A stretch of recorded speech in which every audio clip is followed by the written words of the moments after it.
Oh, hello everybody. Welcome to the stream today. I hope everybody is doing well.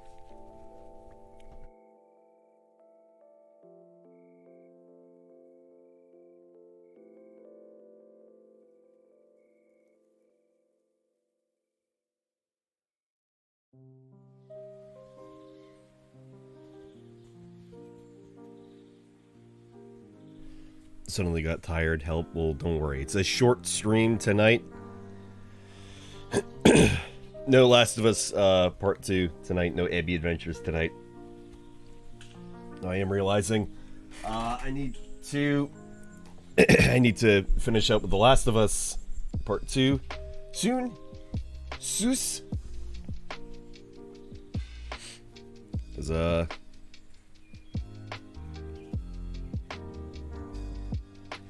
it's almost December. December's gotta be Sekiro.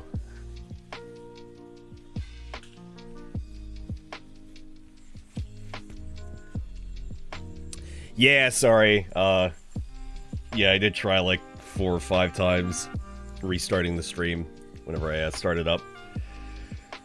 So we get source-only quality options for today. I have a really big feeling, honestly, that it's because of the fuck ton amount of people who are who are streaming the new Pokemon game.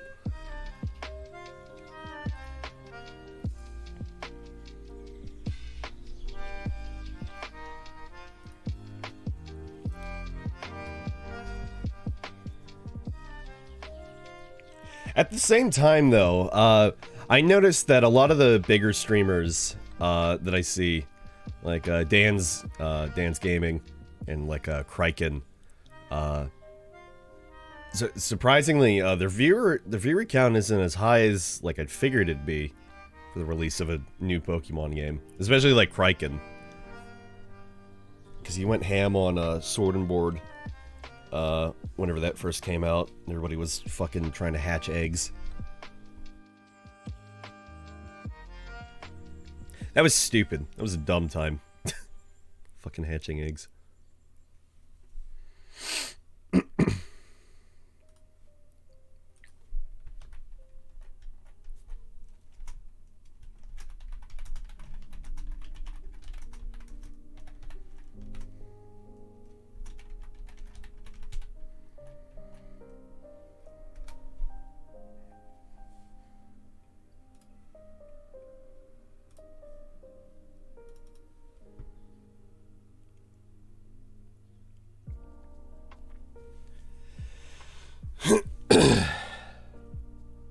So, sorry.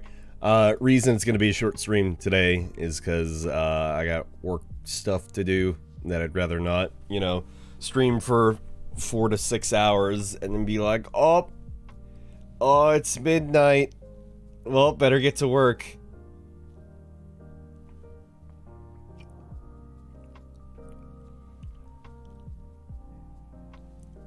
I'm not gonna lie, though. And I feel really shit about this, and like I kind of want to do it again, but I need to stop. Cause like I'm probably gonna order food, groceries tomorrow. Because I guess I ordered a little earlier, last month. And like Instacart's like, hey, shop now within the next couple of days and you get $10 off your fucking order, dude. And they usually do that. It's like it's almost like a subscription. Like Amazon has like you can subscribe to get a certain thing every so and so and you save a little bit of money. It's kind of like that. It's like, hey, you could save some money by, you know, doing an order like now. Wink. Anyway, but yeah, I ordered Chipotle through the app 3 days in a row. Yesterday, day before that.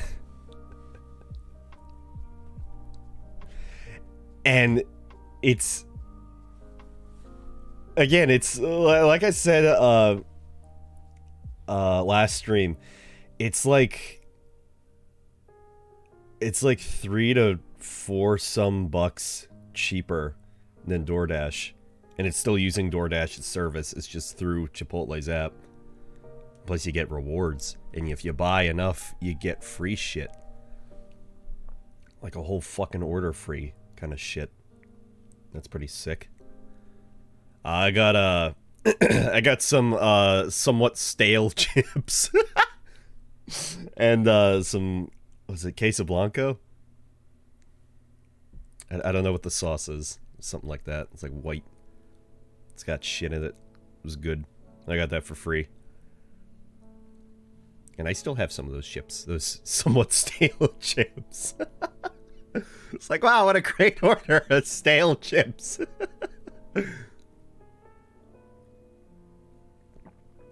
Ones on top are fresh.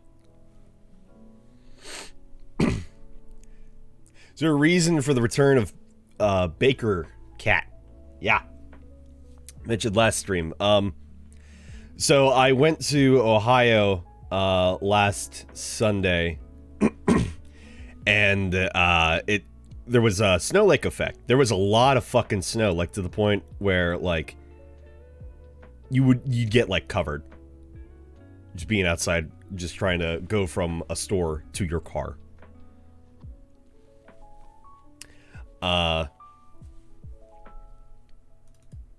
And then apparently we got, I'm pretty sure, a little bit of snow back in Pennsylvania. I should say, I was, if I didn't already mention, I was seeing a friend in Ohio with Rachel and our friend Katie. But we apparently got a little bit of snow, and it wasn't there by the time we got back. But the very next day, you gave it away. The very next day, when I was outside sanding a table off, I was going to use in my kitchen. The underside of it, anyway, was very bad. I was using it as a living room table for a bit, and then I was like, I'm going to switch things up. I moved that as like a shelf. It's a table on top of a table, essentially. And I have my coffee maker there. Anywho, but yeah, when I was outside, it snowed a little, just a little tiny bit, and I was like, all right, you know, we're gonna start switching stuff over to snow vibes. So yeah, I like seeing how far behind you're back.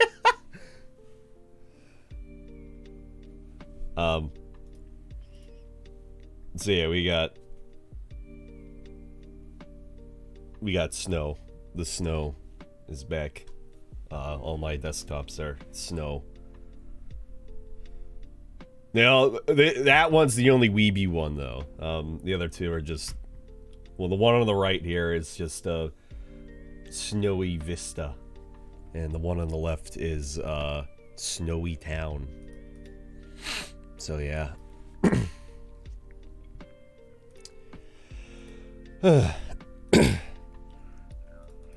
But, yep.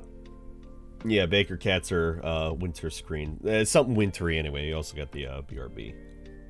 I changed this last stream.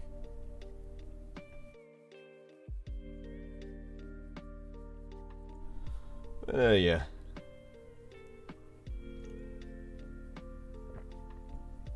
Hella gaming all night long. No, not all night. Only for like an hour and a half, maybe. Like I said, I wanna... I got some, I got some, re-edits to make. And then I got some VGA to finish up. So yeah. At the very least, it shouldn't take all that long. The re-edits, if anything, should... Well... Yeah, I'm not... I'm gonna do the re-edits. I'm not looking forward to doing the re-edits because there's like a few. The other thing I'm editing is Elden Ring stuff, so that's been fun.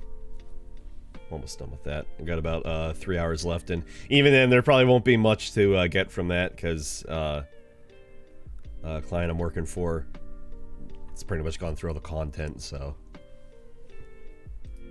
yeah. But I figured I did still want to stream tonight, just even for a little bit. My original intention was to check out the Video Game Awards nominees and laugh at that, because apparently Deathloop is in like a lot of the categories hilariously.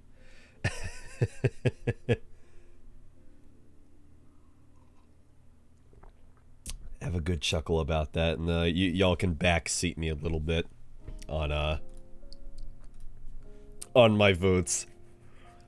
Yeah, the original intention was to do that and then Last of Us, but I want to not be working late and finish up this work for the offhand chance that we do end up streaming Dark Souls 2 tomorrow, D&D stuff, which I've not heard from Tark.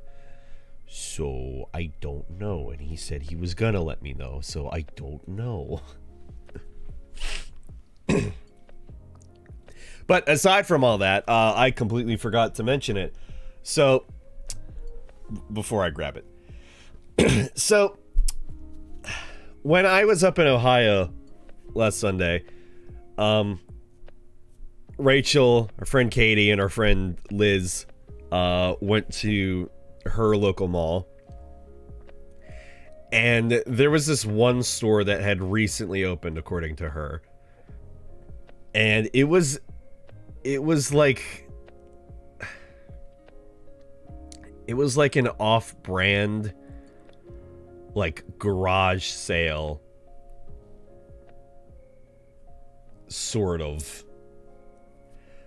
So, and what I mean by that is, like, it's the kind of store that I'm genuinely surprised there was not a Gangsta SpongeBob beach towel on sale. That's sort of a store headed by one really tired, annoyed-looking lady at the very front, just not even paying attention. But she was paying attention enough, because we were laughing at some of the plushies they had, and this store was just impressive, because on one of the shirt racks you had Trump 2024, which I didn't hear about this, and I doubt he's here. But I need to ask my friend Michael about it. I didn't know this, but apparently, and this is completely separate to Trump. I don't think he has any relation to this, and not that this was on the shirt, but I heard this from my friend Liz, because she was thoroughly confused. There are people making merchandise for Trump and Kennedy Jr. 2024, which Kennedy Jr.'s fucking dead. I don't know anything about this, but there are some people thinking that it was a government cover up. And Kennedy's still alive, like fucking Tupac or some shit. So there are people legitimately thinking that Kennedy Jr. is gonna show up. He's gonna show up and be vice president.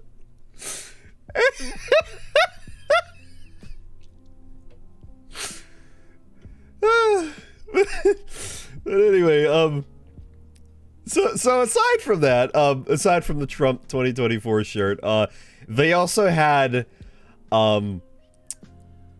they had Civil War like southern flags you could buy as blankets. And a lot of just other really random just shit like that. Like, it'd also be the kind of store that you'd expect, like, just have some random native Indian fucking just shit on blankets and like, oh, the bong lady on like a blanket, or like a mini like hang up flag like you hang up on your wall, if that makes sense. But at this store, and at this store, the plushies that I mentioned before, they had Mario, they had Pokemon, and they had, you know, like Pikachu, because go figure. And one of the Pikachus that was sitting just right in front of all the other ones was, well, I'll wait. But it was really special. And I should say too, so I picked this and I was like, you know what? I could hang it in a window or something, because it has one of those little window stick things attached to it. I could hang it in a window or something. But I was expecting this to be like $7 to $8. It was not $7 to $8. Partially because it's Pokemon merchandise. Also plushie. Also fucked. But anyway, so I walk around the store with it. My friend's like, "You're gonna get that?" I'm like, "Yeah." And I bring it up to the lady, and she looks at me, looks away, and no chill. And I cannot shit you this part of the story. No chill. Looks at me, looks away, and like I say hi, you know, all friendly. Look, sorry. I say hi, all friendly. Looks at me, looks away, goes.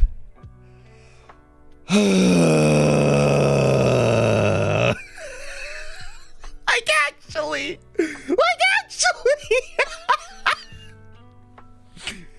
And she's fucking around with the register for like a good minute, and she says it'll be $15, and I'm like, oh god, I can't turn back now. But anyways, so the $15 Pikachu plush.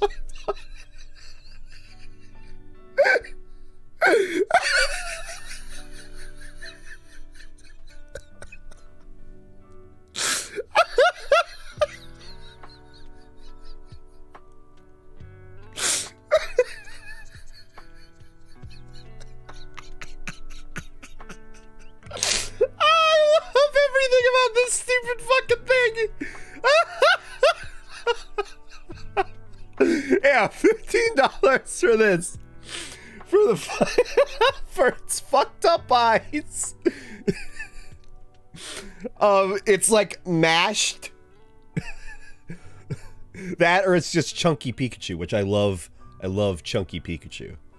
And then also it's fucking tail. It's like felt. It's like hardened felt. And then just the bit of the tail, it's like shittily sewn on. Oh, I will keep him. I will keep him. I love this thing. I set him right here on my bed, because I don't know where else to put him. Like I said, he has this little window hang thing, or like for your car. I don't have a car, and I keep my windows curtains closed, so I don't know what to do. So he's just hanging there, and I don't want to put him on a shelf, because then he'll just collect dust, and I feel like that's pretty shit. So, yeah. Yeah. I bought that for $15. $16.07. Because taxes.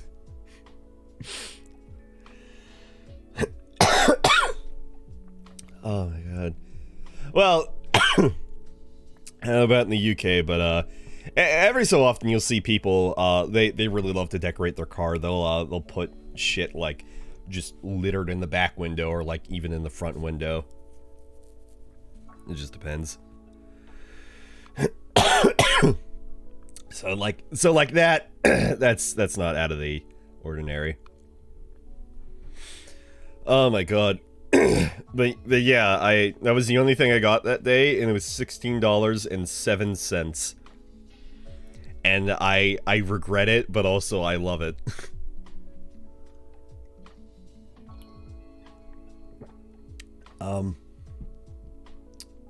But yeah, part of the reason I do enjoy it is, like I said, it's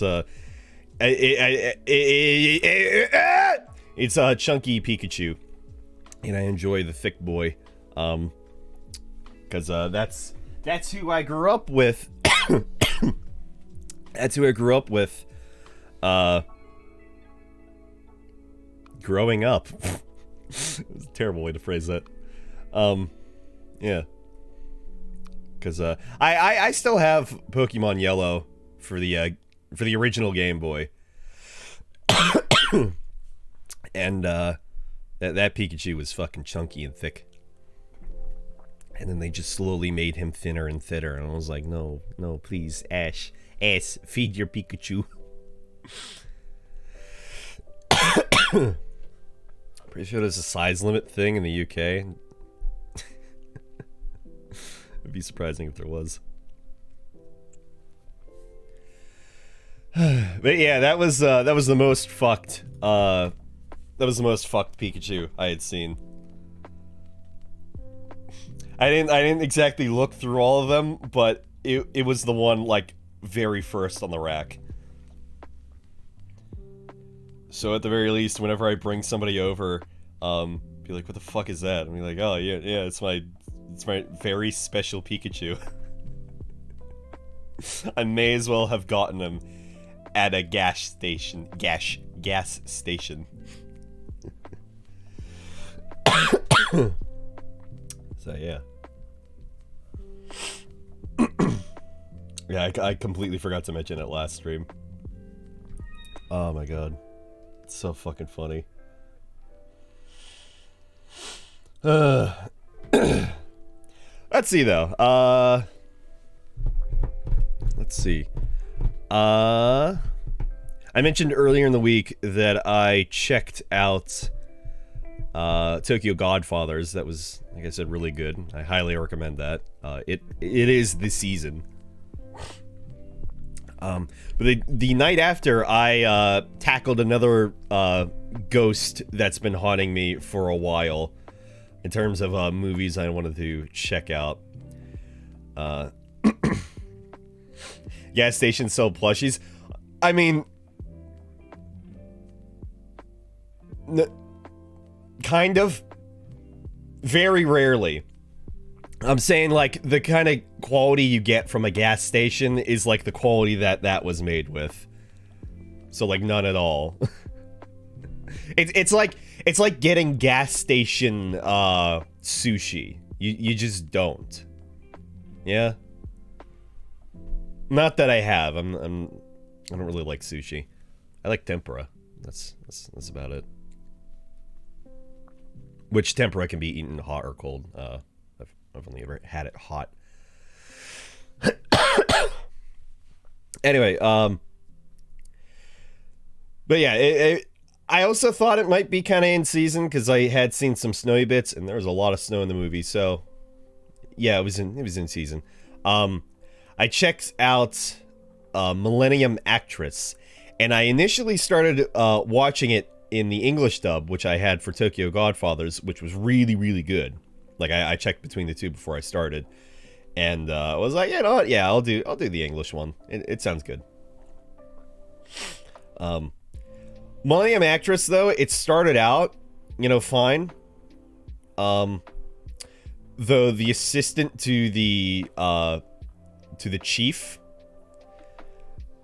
this chief guy, for this like this movie business or what have you, he's like, hey man, hey chief, you ready to go, man? Oh dude. Just like, it's really odd. Like, it fits his like look of the character, but you don't have that in the Japanese version. Go figure. The chief sounded fine, but the main character, essentially, who the movie's about, the Millennium actress, what was her name? Was it Kyoko? Something like that. Anywho. So the movie starts with this pair interviewing this legendary actress, and she's like very old, at her house. And what was terrible is they had the old woman actress just voice the young teenager version of her, and that sounds exactly how you think it would sound. Like, I don't need to describe it. You know how it sounds. And I got 20 minutes in before and I was like, maybe I'll get used to the voice, maybe. I wasn't. And I had to change it to the Japanese dub 20 minutes in, because they got to this fortune teller and he just did not sound right. He sounded like this. So you want me to read your fortune? Yes, your fortune, it lies over there. You're looking for a man who's searching for a key. Mukuro Ikusaba, the old lady actress. Watch out for her. Mukuro Ikusaba.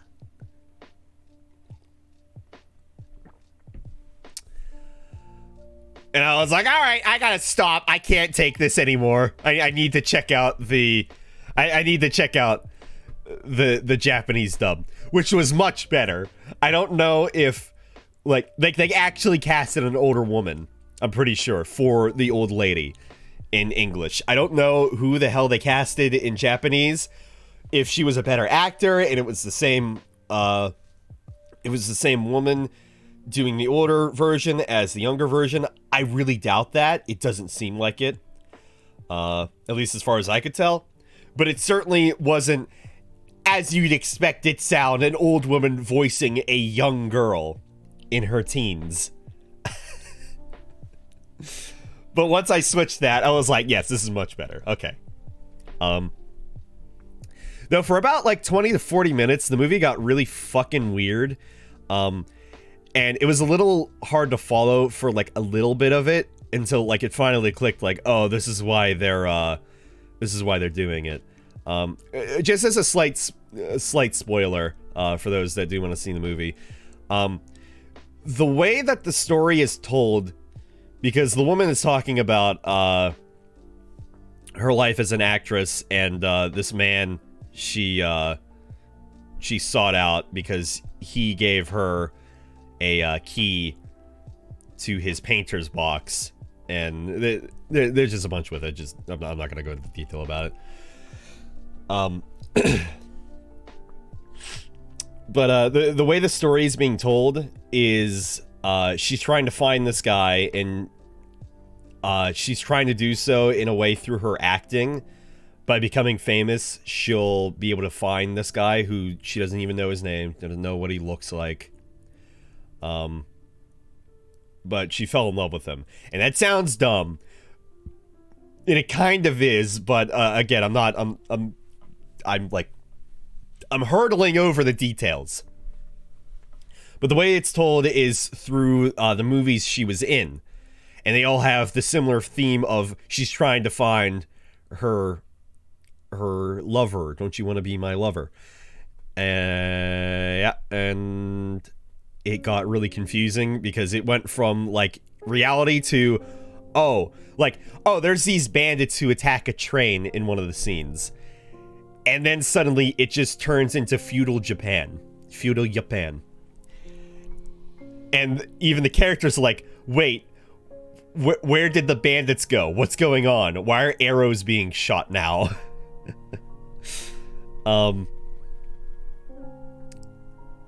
So yeah. But after that 20 to 40 minutes, and I was like, okay, yeah, I get it. The movie kept doing that for a majority of its runtime, honestly. And really, the movie is just a lot about running. Because she's trying to get this guy, and like, he's just always right out of her reach every time.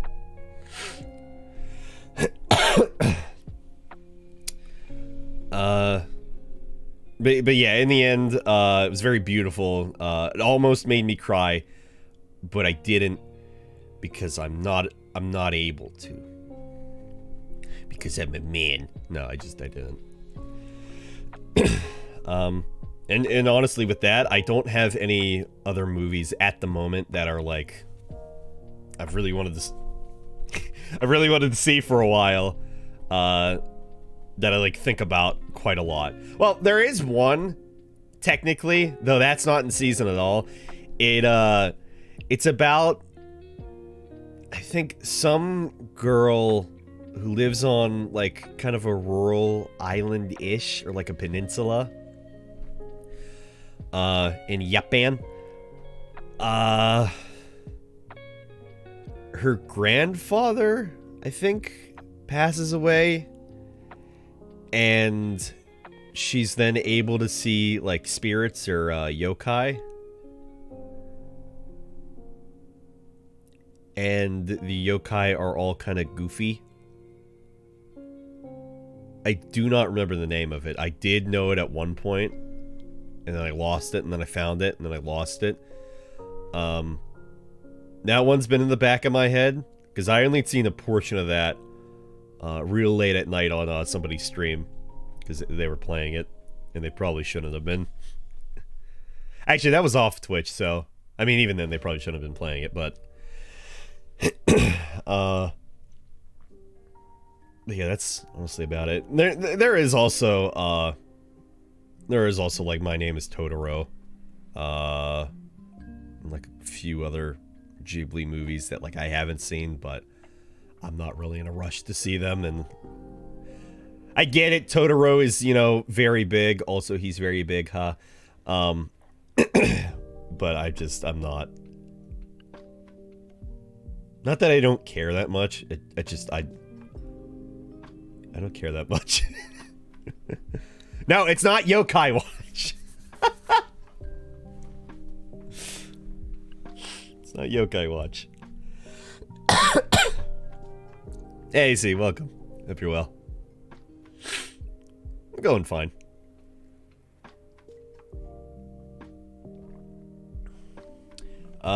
Anyway, aside from that, though, there's still technically, like, 2-ish anime that, well, actually, while I'm weebing out here, before we get into it, I did update my, my anime list, recently, the other day, because I was like, why not? I should probably keep this more up to date anyway. Not that I watch all that much shit. But let's see. Yeah, I got 4 on hold, which is a big stretch because some of these I have not watched in a long fucking while. Like multiple years. Upwards of like 3. Which would be Ghost in the Shell. Part of my reason, though, I kind of stopped on this. I almost want to say I dropped it, but like I still want to watch it, and I haven't even seen the original movies yet. I'd seen the first season, which was fucking awesome, and it reminded me of Bebop just in the sense that almost each episode had a different thing going on about it. But meanwhile, this one has like this whole overarching plot, and it's not the same sort of vibe. It's still good. It's just it's not what I was expecting. Honestly, I'll probably need to restart that at some point. Though I was, like I said, I was interested in watching the movies. You know, maybe I should do that later tonight or sometime next week or this weekend or something. Maybe that can be the things that I watch, and then I can go back through the first season maybe. That'd take a fucking while, and I watch anime fucking slow.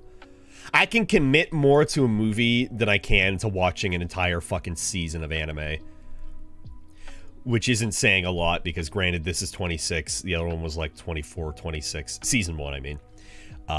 And stuff like Dimension W, and Kobayashi's Dragon Maid, or even Haruhi Suzumiya, Melancholy. Those are, you know, 12, 13, 14 episodes, and like, I can't even do that. It's a lot of time to invest in something that I don't want to watch necessarily every single night. You feel? And then even then I get busy, and I not that I lose interest, but I get busy with other things. My attention focuses elsewhere. It's the same thing with video games. Dimension W was really good. Its opening was really good. That's what made me watch it initially. I do enjoy this.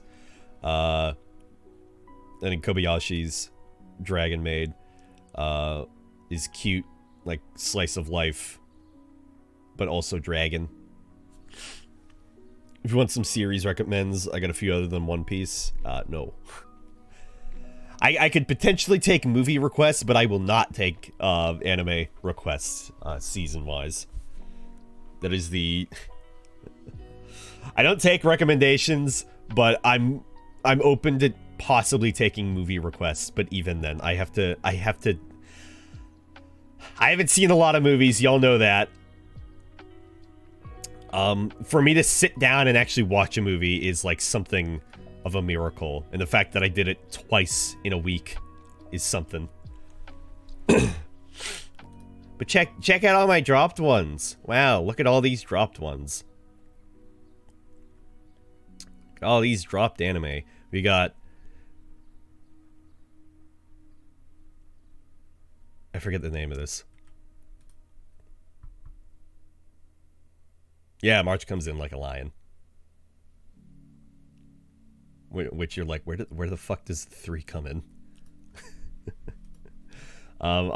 It looked interesting, kind of slice of life, but I only ended up watching an episode. It was all right. I gave it a 6. I don't remember what this was. Oh yeah, this was the calligraphy guy who punched a guy because he said, "Nah, it's bad. You're bad at calligraphy," and then he got banished for like a year or something to atone. It was alright. Junibu, I watched the first season. I was smitten with it. I watching the second season, which was like years ago, and it lost its luster. I enjoyed Durarara. I just never finished Durarara. Rachel and I were actually watching that, and we fucking fell off of that. Full Moon was probably one of the first anime I watched with Rachel. I remember watching it at her house on her computer, her really shitty computer. Back when, like, people were able to upload anime to YouTube. And they could kind of get away with it for a little bit. It wasn't that great, but I have fond memories of it. Umara-chan is a piece of shit. She's a bitch. I watched 4 episodes of it because I was like, yeah, I kind of like it. And then just every episode is she just shits on the brother, despite the brother being a really cool big bro, Oni-chan. And it's just like, dude, respect your fucking bro. You fucking cancerous bitch. Kamino Friends. Kamino Friends was cute. I'd continue that. It had this really interesting plot of the main girl, who is just a girl, has amnesia, and then you have all of these girl animals who think they are the animals that they're pretending to be, or something like that. It seems like post-apocalyptic almost. It's kind of odd, but they do have genuine animal facts, which I thought was, you know, kind of neat. Made in Abyss, I watched that with some friends, and we never continued it over Discord. And also, I don't like generally watching anime over Discord in a voice chat, because then I can't fucking focus at all. I genuinely tried with my friend Katie to just give Naruto another chance, because I think I wanted to play one of the fighting games and, like, understand who the characters were, because I was thinking about getting it for the PC, and I was like, yeah, I could get it, and then, you know, we could all play it over at my house instead of your broke-ass Xbox 360 that is literally broke. I only made it 30 episodes in, and I was like, holy shit, can you just stop fucking Dragon Ball Z-ing the whole goddamn thing? Just fucking fight instead of stop standing there and just talking! Holy shit! But no, they couldn't, so I gave it a 5. This show I saw with Rachel and Katie. This show is great, but it's also horrible.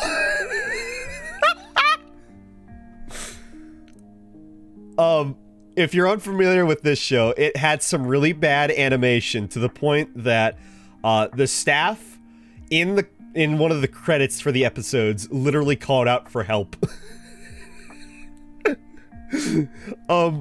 We watched it in English, and towards the end of the first episode, one of the dialogues was something akin to, "Oh, my breasts are excited to meet you." And I can't make that up. That wasn't exact, but that basically was the line. My breasts are excited to meet you. So yeah. Persona 4. I don't know why I'm going through all my drop shows. I don't know. We're supposed to be doing VGAs. Oh well. We'll get to it. Yeah, Persona 4, the animation. I played the game. I don't know. It was okay. It was fine. It was good. I think this is good. Yeah, it's good. Eh. Knights of Sidonia is, like, not great. I watched this with Rachel and Katie. Because sometimes we'll just check out a few episodes of kind of bad anime, which this was a Netflix original one, so that already starts off kind of bad.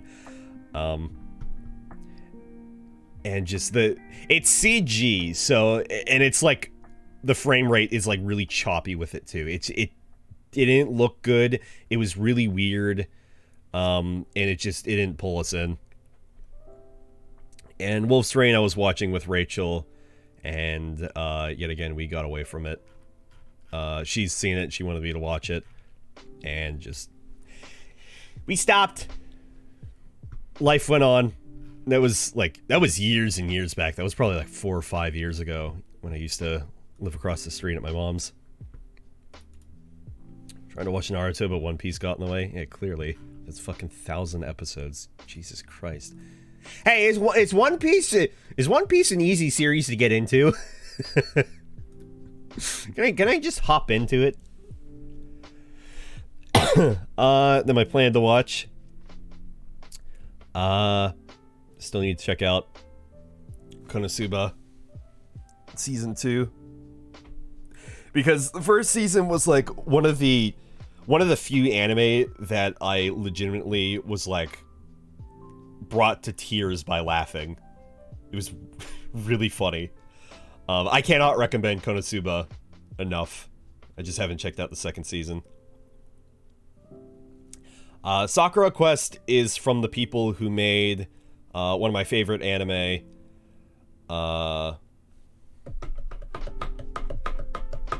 His name is slipping me. Yep, it's gone. Hang on, I got it. I have it on DVD. Yes. Shirobako. Shirobako, the anime about making anime. Stars great character. Great character. Stars great character. Yep. 1,000 on Sunday. Oh, congratulations. I guess. Let's hope it ends soon, but like for real.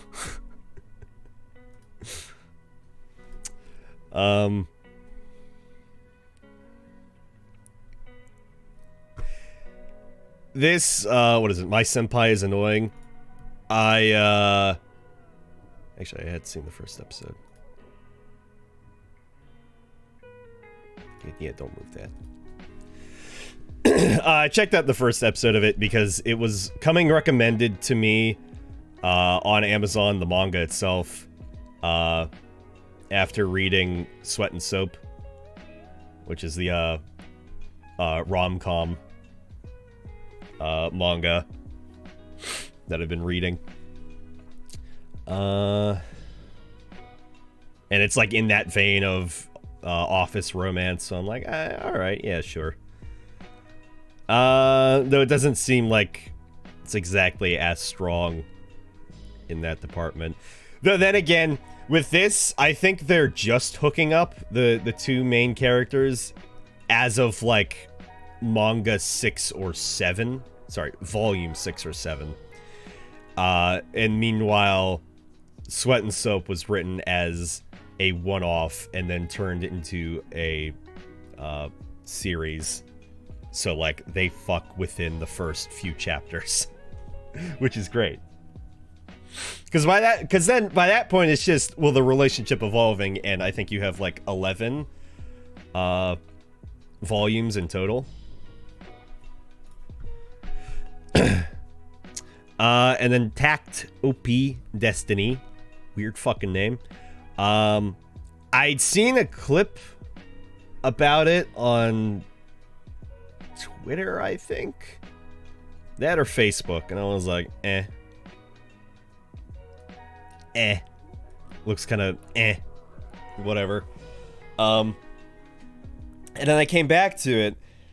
I'd seen another clip, like a 3-minute clip or whatever on Facebook, and I was like, oh, is this like, what is this? Is this like slice of life? Not even thinking that was the same thing as what I had seen previously. And then no, it wasn't, because I looked more into it, and apparently, I'm gonna read off the synopsis here. Because I did not expect it. So from this, what do you expect from this?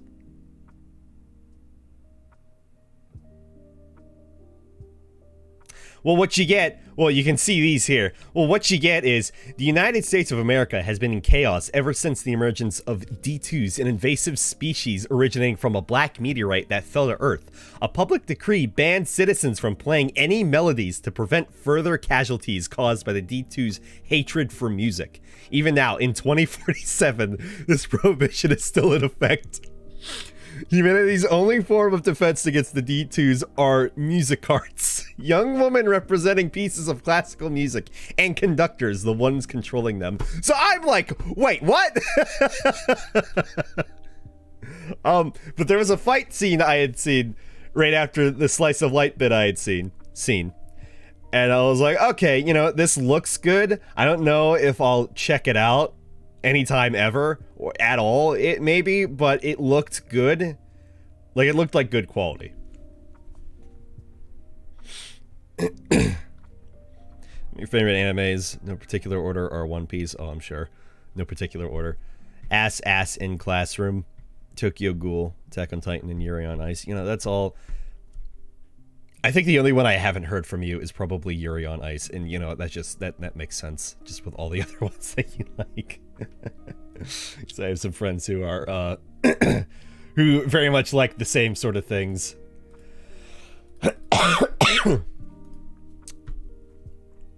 So anyway, that's anime. I also got my mango list. Look, there it is. Sweat and Soap, Burke, and Way of the House Husband, and JoJo, which Noogs recommended, and Vagabond, which I don't know. I have the Viz Big versions, which are like 3-in-1 big ass books. Really inexpensive, like 15 to 20 bucks.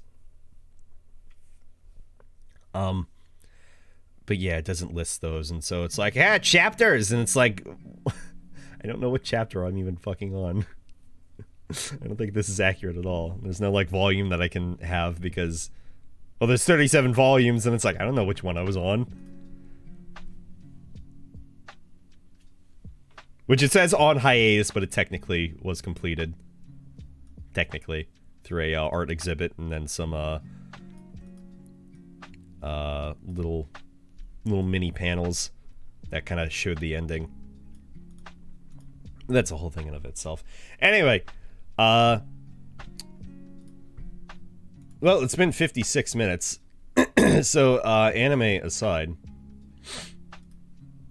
let's check out the you can see the blue. I'm blue. Let's check out the 2021 Video Game Awards nominees, shall we? So that's with a song called Love Me Right by EXO, and I think you should be too. I'm going to listen to it for 5 seconds. In total, 5 seconds. And maybe 7.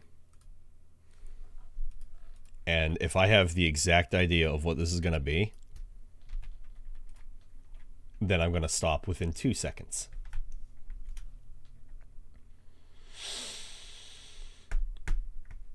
Okay, so you get 2 seconds.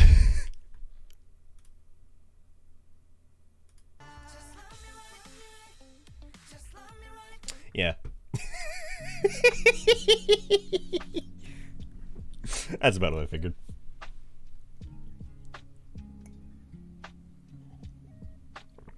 I'm not really into K-pop. No, thank you.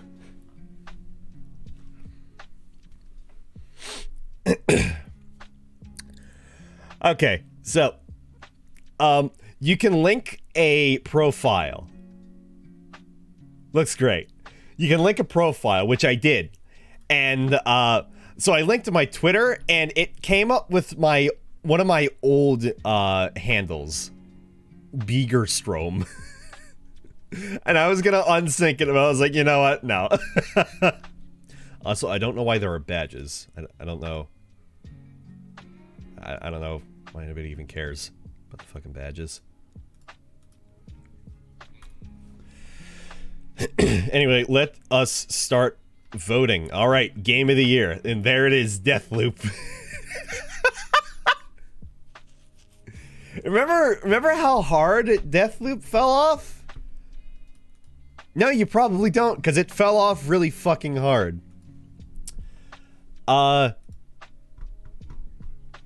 Yeah.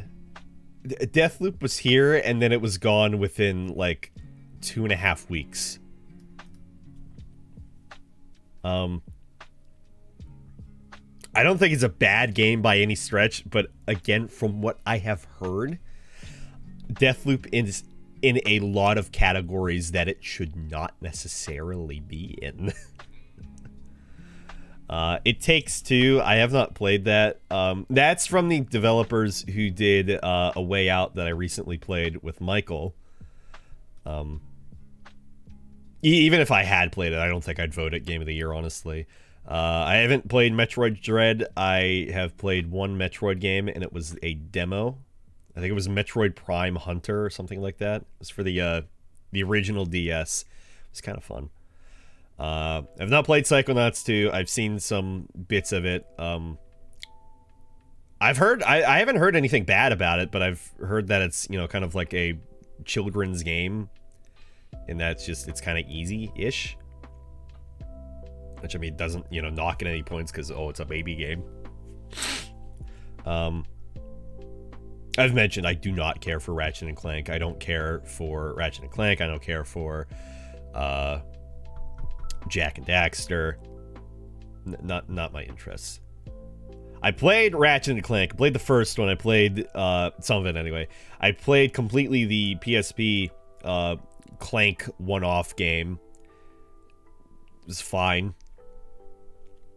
It was janky PSP game. OG PSP game, not even Vita. Not that there were that many games for the Vita. Yeah, the only thing I've played on here is Resident Evil 8.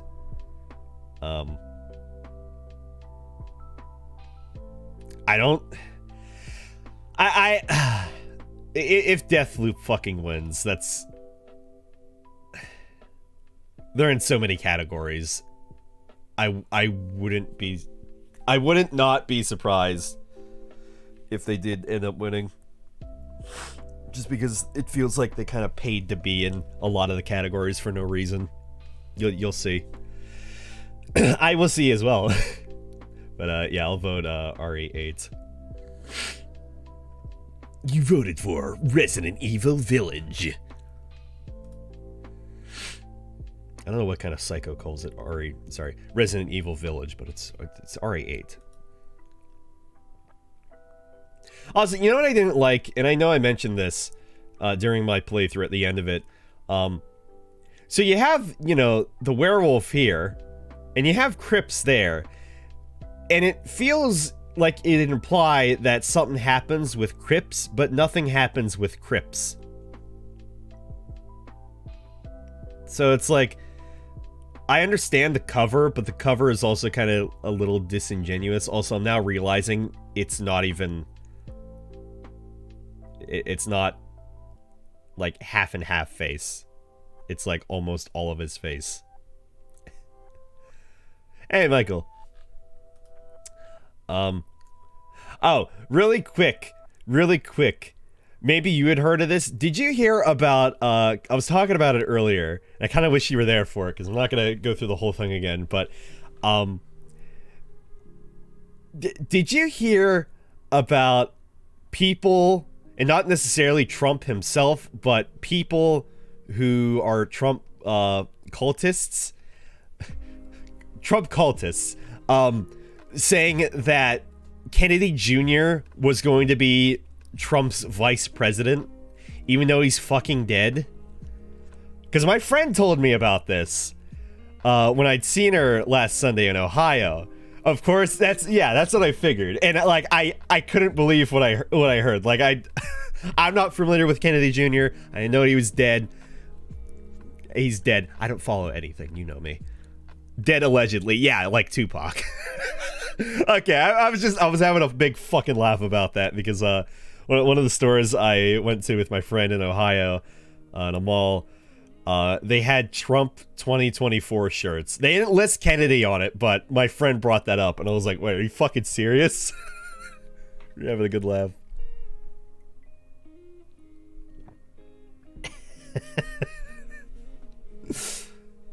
I just couldn't believe it.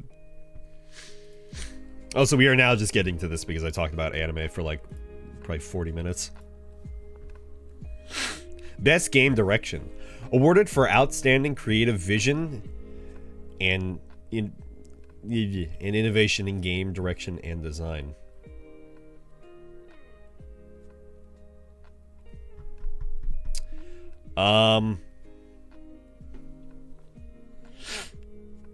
See, I want to say Returnal, but I haven't played it, and I heard it had issues that they kind of fixed, kind of. I've heard good things about Returnal. I don't think it's a game that I would play, because it seems... It's roguelike or roguelite. I never fucking know the difference, y'all know.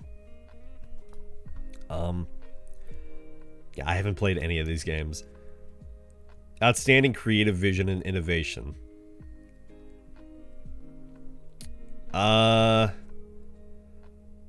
almost want to say It Takes Two.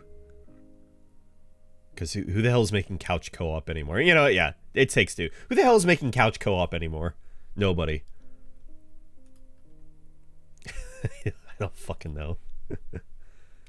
we're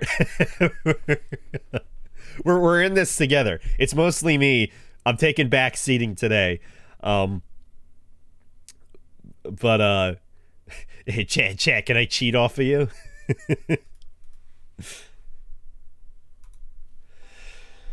Best narrative for outstanding storytelling and narrative development in a game.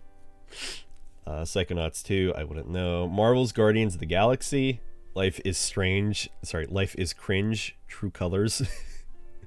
I still need to see a playthrough of this. It looks so like, oh, they're red, the color. I could see people's emotions.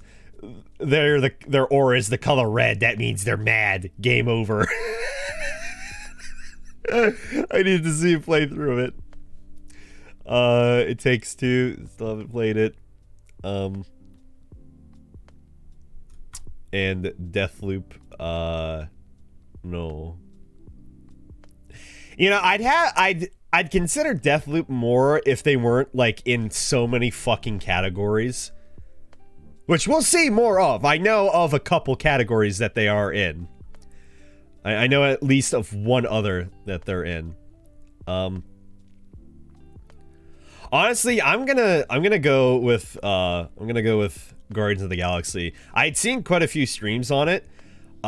It is like reminiscent of an Uncharted kind of game, like that sort of vibe of like action adventure. And I'm not sure to how much of an extent, but some of the choices do actually change where you go in levels pretty drastically, at least for a little bit, as far as I'm aware. Everybody was thinking this game was going to be bad, and like I agree, it did kind of look like shit. They're like, oh, your choices matter. Yeah, I've heard that before. This game honestly made me want to check out the movie at some point, is how good that is. And I do not watch superhero movies. I don't watch Marvel movies, DC movies. I don't. I just don't. So I'll give it to that. I was genuinely, when I was watching, I was actually really intrigued into what was going on. Enough to check out the movies, like I said. Best art direction for outstanding creative and or technical achievement in artistic design and animation. Autistic Pastries. The Artful Escape. I've never heard of that. Music stopped. Deathloop. Stop It. Kenna. Bridge of Spirits. I've seen a bit of this on a stream actually. And this is an indie studio. Hang on one sec. For an indie studio, and this being their first fucking game, y'all need to see these goddamn cutscenes.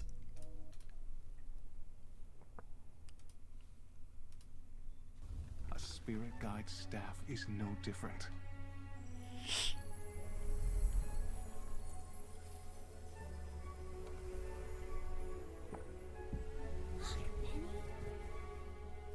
Ground yourself. Feel the energy of the mountain. This is their first fucking game. Draw on its power. And it looks really good.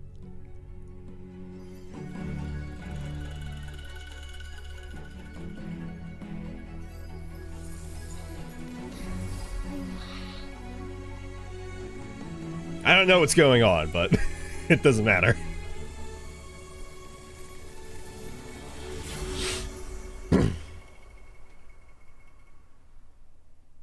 There's this one in particular.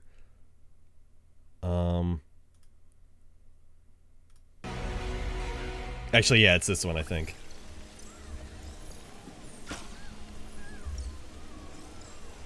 Maybe.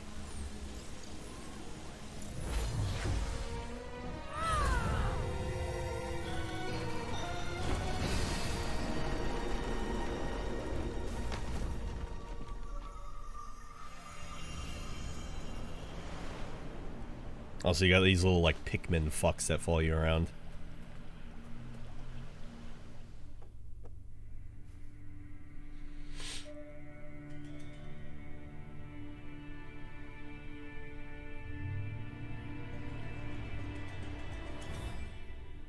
The sickness that took our parents was spreading through the village. Yeah, I bet it was. Anyway, but yeah, that looks... Yeah, it looks phenomenal. So, art direction, phenomenal. Art direction, yeah, I definitely give it to Kenna.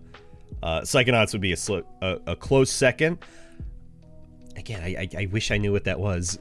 I might vote for it. If I did, I don't. I'd say Deathloop would maybe be up there as well. Maybe like as third, if not fourth, after this. But again, it's in every fucking category. So, fuck you, Deathloop. Stop. Yeah, you got style. You got style. You got some nice music. You need to fucking stop paying to win, though. Oh, look, it's Deathloop again! Who'd have fucking thought? Best score in music. For outstanding music, inclusive of score, original, and song and or licensed soundtrack. I wish I knew what the fuck the music sounded like in Guardians of the Galaxy, but a lot of that ended up being copyright, so there's a streamer mode that disables that. Cyberpunk is Cyberpunk. I can't really say about the music, though. I'm just not sure. I don't know what this game is. Deathloop has got style, but also it's Deathloop in the fourth category in a row. We've seen it. And Nier is Nier, so of course. Of course you're gonna pick Nier. Nier has fucking amazing music.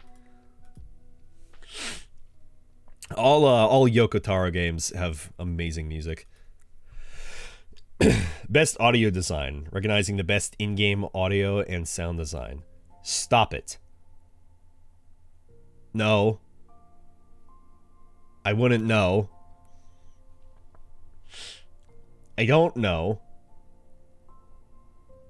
It's a horror game, so I'm gonna say yes. Also, I've played that. Generally, for audio design, I expect horror games to have. When it comes to me voting on any other game, horror games usually take it for me in the audio design category because they are. If a horror game doesn't have good audio, then what the fuck are you even doing? Right? That's like part of the fucking game. It's like half of it. That goes toward How to Train Your Dragon or Spirit Stallion of the... Okay. They aren't games. They are not games.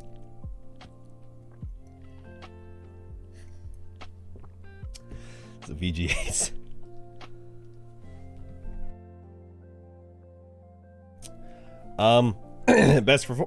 Best performance. Erika Mori as Alex Chen. I'm assuming the main character of Life is Cringe. I don't think she was great, but I don't think she was that bad. From the little bits I've heard. Giancarlo Esposito as Anton Castillo. And Far Cry 6. From what I heard, they didn't... I don't think they utilized him that much. Or rather, instead of the focus being on him, it's like more on his son. Hey, look, 2 death loops. Oh my god, you're right! Fucking 2 death loops! Jason Kelly as Colt Vaughn. Ozioma Akaga. That is a name. As Juliana Blake. Or Juliana. He didn't, but he's good. And yes, of course, Maggie Robertson as Lady Dimitrescu, or Dimitrescu. However they decide to say it.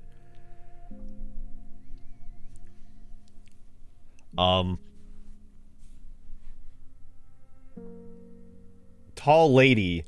Also, I played the game. Also, Tall Lady Also, underutilized character. Also, he's got enough words for being in other shit. Yeah, exactly. Tall lady or Breaking Bad villain for me. Remember that time when he was like, he stood there and then he fell over? I remember that time. I didn't watch the show, but I remember that time. Yeah, I was almost gonna watch more of Breaking Bad, because I initially was watching it with my ex, just because I was like, you like this show so much, why don't we check it out? And I didn't realize it was fucking like 7 to 8 seasons. I thought it was like 2, maybe 3, and then I realized how long the show had been going on for. I was like, holy shit, what the fuck? It's 5? That's still way too long, and each episode's like a fucking hour. We were talking me committing to anime earlier, and me even committing to sitting down to watch movies is impressive. Like, holy shit. No, it's not. It's perfect. Fuck off. Each episode's an hour. I can't sit there for fucking 5 years watching hour-long episodes. It's the same reason I don't want to get it into, like, go fuck yourself opinion wrong. That's fair. I have very stupid opinions on movies and shows. I don't watch shows very often to begin with anyway. So I'm mostly on Twitch or YouTube. But that's also, like, why I don't want to get into Game of Thrones, aside from the last season being fucking dumpster fire. It's just, the shit's too long. That I don't want to sit there for so long. And, like, nobody's saying you have to sit there and watch, every episode in a row in one sitting. Not at all.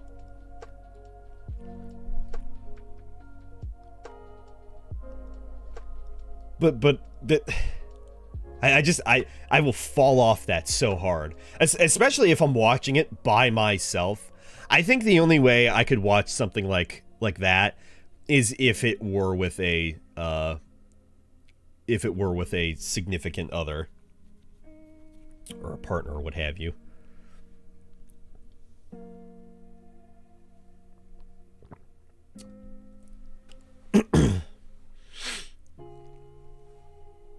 I mean, it seems. I don't know.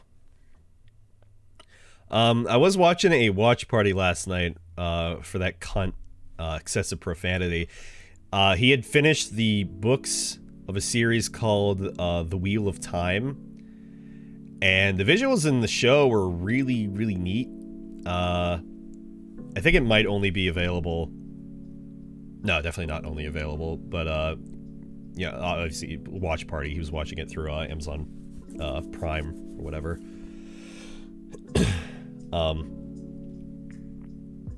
Visuals were really good, though. Yeah, that's it. I don't know how long it is. Like each episode of that, I think, was about like 40 minutes to an hour, and I was only watching that. Well, I caught like the latter half of an episode, and then I caught like half of the second episode, and I only had that on just because I was getting ready to go to bed, and I wanted it on. I was finishing up work. Anyway, Games for Impact, for a thought-provoking game with a pro-social meaning or message. A pro-socialist meaning or message? Before Your Eyes? I've never heard of it. Boyfriend Dungeon? I may have heard of it. Chicory, A Colorful Tale? Never heard of it. Life is Cringe? I'm not voting for it. No Longer Home. I've heard of none of these. No, I didn't want to vote for that. I haven't heard of any of these. Before Your Eyes is a sad game. Is it because the cat dies? I bet the cat dies.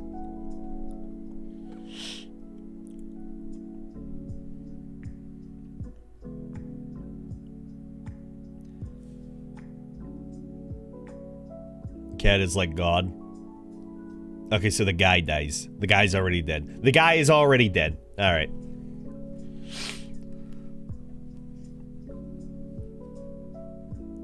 I kind of want to vote for Chicory. Has anybody heard of Chicory?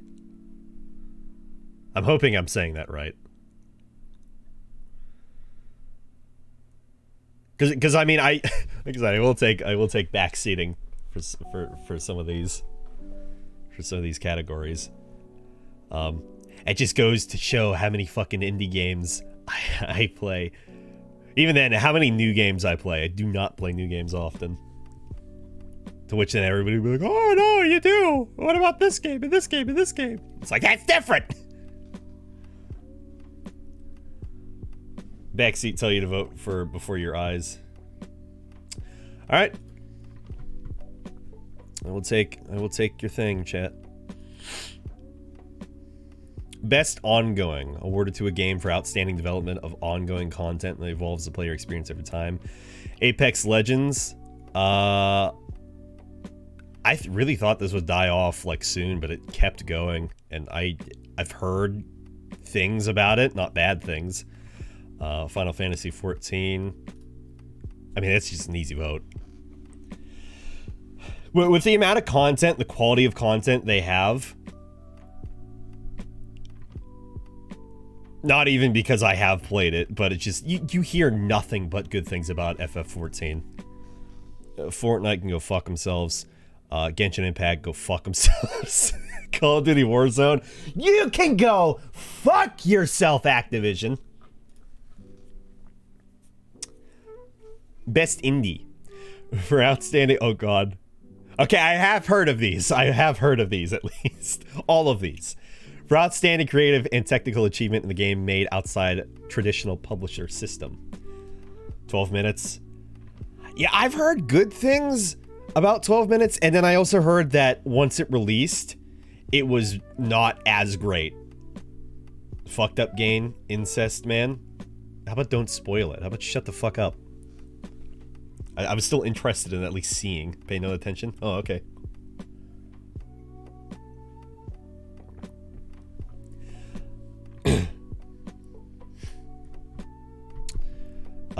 Death. No, I have not seen it. I have not seen it. To be fair, I don't even know what the I can assume that the incest. Don't say it. I can assume that the incest. I almost said incense. The incest is towards the couple. I only know 4 characters, honestly. There is the couple, there's that fuck, and then there's his daughter. That's like all I know about the game. These are not the spoilers you're looking for. I don't even know. I don't know. I'm not saying that I'm going to play 12 minutes, by the way. I'm not going to play 12 minutes. I'd be interested in seeing somebody play 12 minutes, but nobody that I watch on YouTube has played 12 minutes. So maybe someday, but not today. Death's Door. RT did a playthrough of it. Do you mean Rooster Teeth? Or do you mean a guy on Twitch named RT? Because I'd seen that earlier, and I've seen them before, and I was like, I'm not sure. Okay, no, RT game. Yeah. Yeah, that's weird that you mentioned him. Like I said, he popped up briefly in my recommended today. I was like, I've seen this guy, or I've seen the name before. I'm not familiar with them. Rumble Tumble Gaming. Okay, RT Games, a Twitch streamer to uploads. Weird sentence. Uploads highlights to YouTube. Yeah, I gotta get on that myself.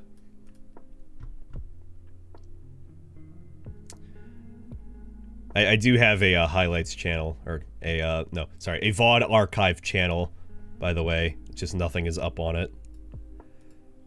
I think it's just, I posted in the Discord. I think it's just like Maelstrom VODs. It might be listed on my main channel. I don't remember. I have a YouTube. Death's Door, I've heard and seen good things about this. Inscription, I've heard and seen good things about this, though I probably wouldn't vote it best indie. Though I did like what it did with, it's not kind of just a card game, it's like a whole bunch of shit. Kenna, Bridge of Spirits. I liked what I saw. Loop Hero, I heard nothing but praise for Loop Hero. No, I'm not into tower defense games, which is what it seemed like.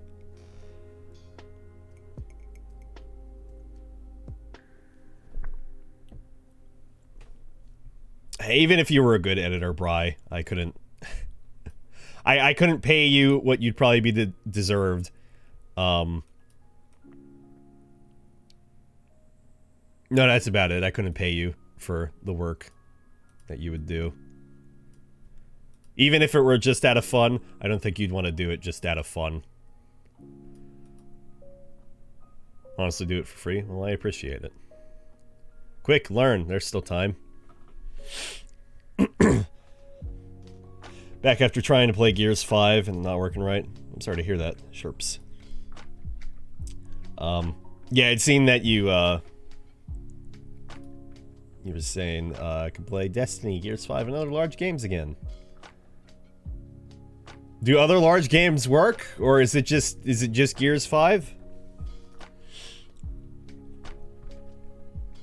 There's still time to stop the rings from turning. Gears 5 is taking forever to load.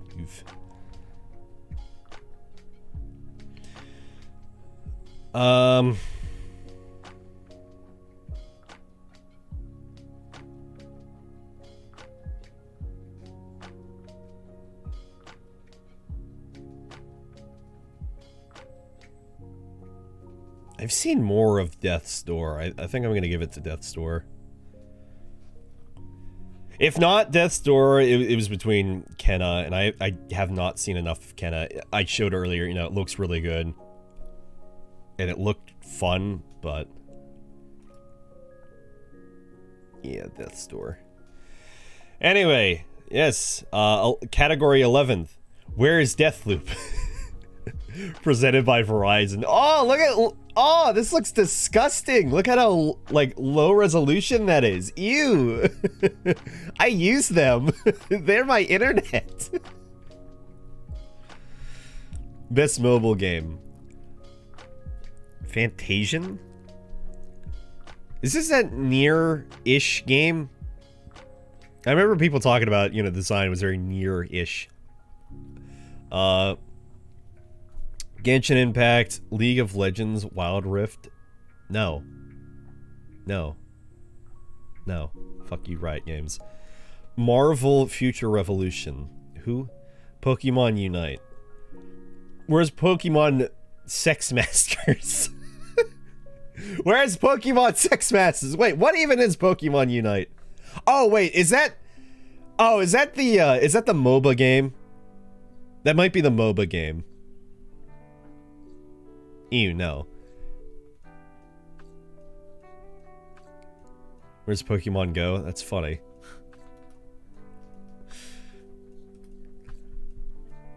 No, Pokemon Unite, though. Play Pokemon Go every day. Nobody plays Pokemon Go. I don't play it, so nobody plays it. It's a dead game because I don't play it. I'll go with Genshin Impact because, it's still really impressive that it's open world mobile game. I do. Nobody plays it.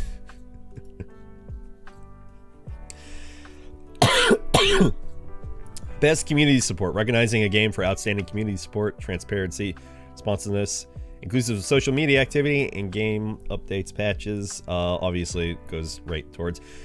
fuck you! It goes right towards FF14. And you'll be surprised to see that No Man's Sky is here. I knew about this category. I'm not, because they were... I don't know when their last update was. I think it may have been semi-recently, but they are still surprisingly going pretty good. I would say No Man's Sky. Yeah, that is surprising. Like, No Man's Sky went from such a, like, shit-on game, And I do feel genuinely really bad for the lead for that game, and I forget his name, who had hyped it up. But that's also because he was kind of forced to a little, I think, if I recall, or just he got ahead of himself, and he's like, we wanted to add these things, but realistically we couldn't add all of these things. And then they added shit, and they changed the game so much after release, after like a year and a half or so. And it's like, excuse me. It shouldn't be indicative that, you know, should a game launch shitty and then get better later? No, because fucking Todd the God Howard said, oh yeah, we'll launch the game and then we'll build it up from there, like with Fallout 76. No, that is not how you launch a game. Launch it in a working state and build it from there. Right, thank you, Sharp. Seeing a PR person, Sony wanted the game out the door for No Man's Sky. Thank you. Yeah, I do feel bad for him, and I'm glad that No Man's Sky got such a turnaround, and it just didn't end up being, you know, some obscure piece of shit that people laughed at fucking 7 years ago. Wasn't 7 years ago, but it fucking feels like it. What if it was? What are innovation and accessibility? Fucking Forza and Chevrolet. That's funny. Recognizing software and or hardware that is pushing the medium forward by adding features, technology, and content to help games be played and enjoyed by an even wider audience. I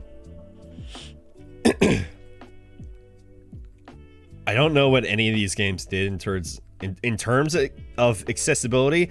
I don't even know what the fuck the Veil is. What the hell is the Veil? Shadow of the Crown. Creative Bites Studios, Falling Squirrel. I've never heard of them. Far Cry might have done some shit.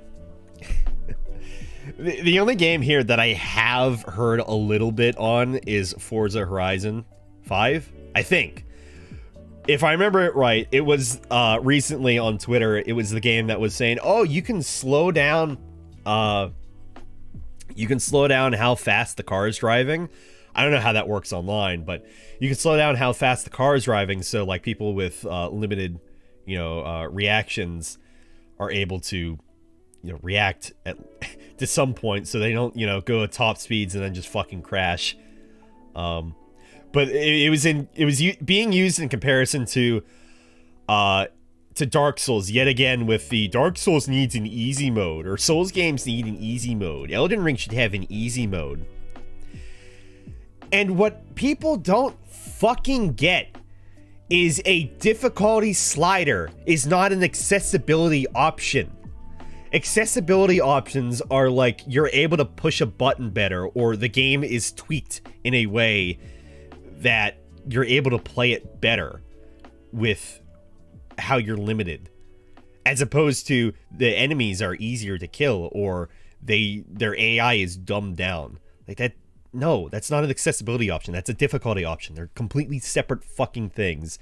And yet again, there is a vision making Souls games the difficulty that they are, because it's a sense of overcoming the difficulty, not making it easy for people who can't play the games because they're either fucking children or the game journalists.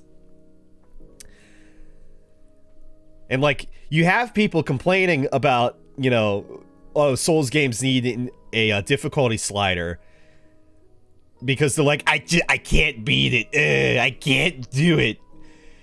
And then meanwhile, you have fucking people with actual disabilities beating goddamn Dark Souls with their fucking feet. Like, shut the fuck up. You have no say in this conversation.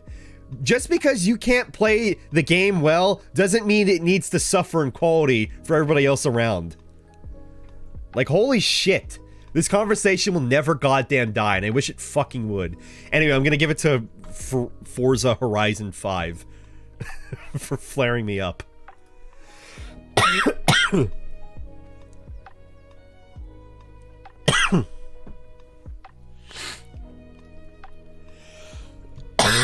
Excuse me. Best VR/AR. Is this Among Us? Looks like Among Us. For best game experience playable in virtual or augmented reality, irrespective of platform. Like how Resident Evil 4 is stuck on the fucking Oculus Quest 2!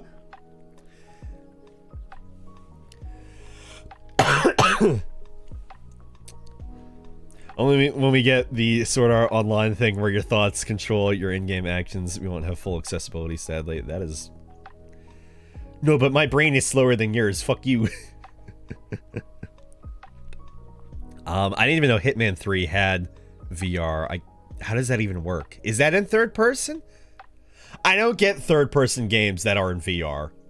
Unless, like, there was that one. It was like a... You play a game as, like, a mouse, but the perspective is, like, you can see the whole, like, the puzzle level, and the mouse, you know, goes around, does the fucking thing. You know, does the thing. like that, if there's perspective for a reason, I can see that. If it's just third person game in VR, that is fucking weird.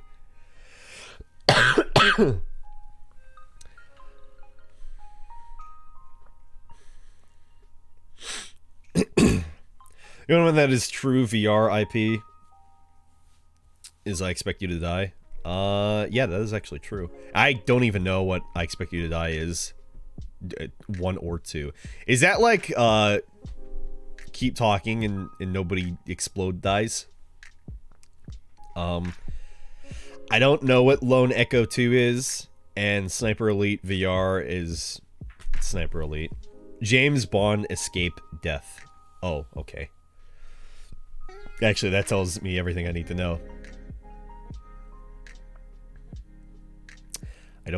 I'm assuming you don't know anything about Lone Echo 2, though. Yeah, I wonder which one I will vote for.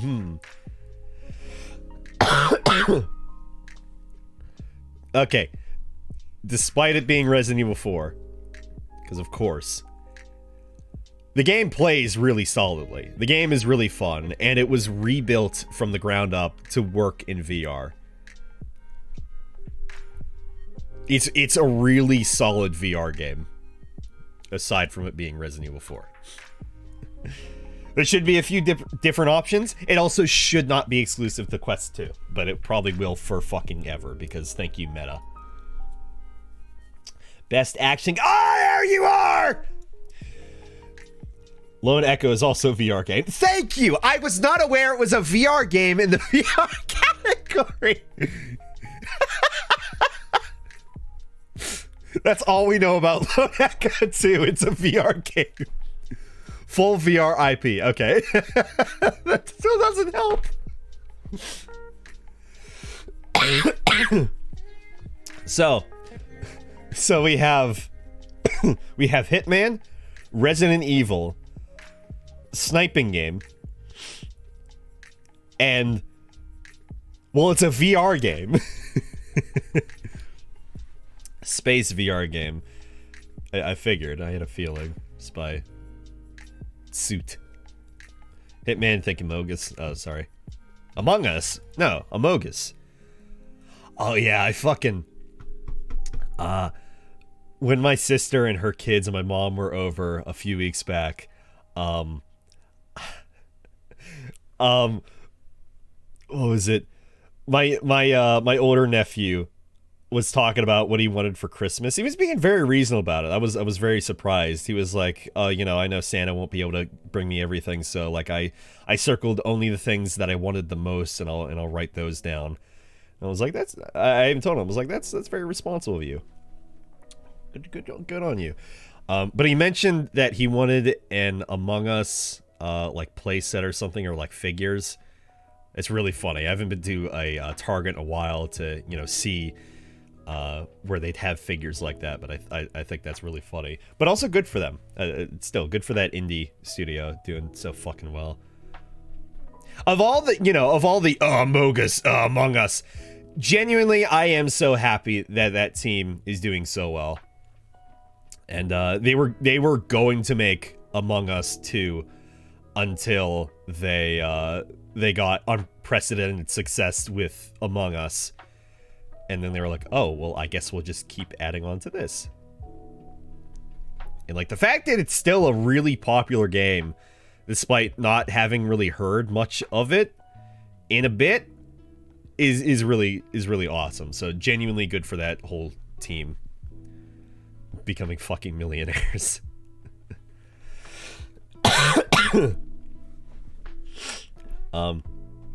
Anyway, he mentioned some Among Us figures or whatever, and I said, "Oh, Among Us?"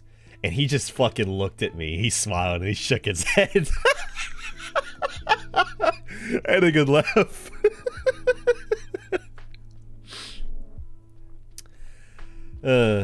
All it took was them adding real multiplayer, kind of like Risk of Rain. Yeah, Risk of Rain too fucking did really well, from what I heard.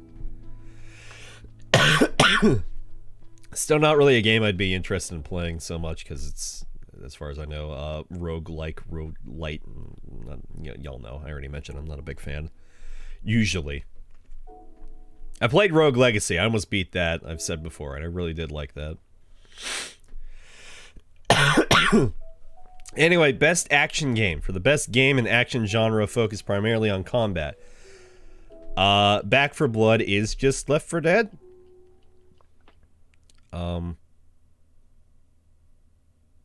All I heard, honestly, is that it was kind of buggy, and the perk card system kind of ruined it.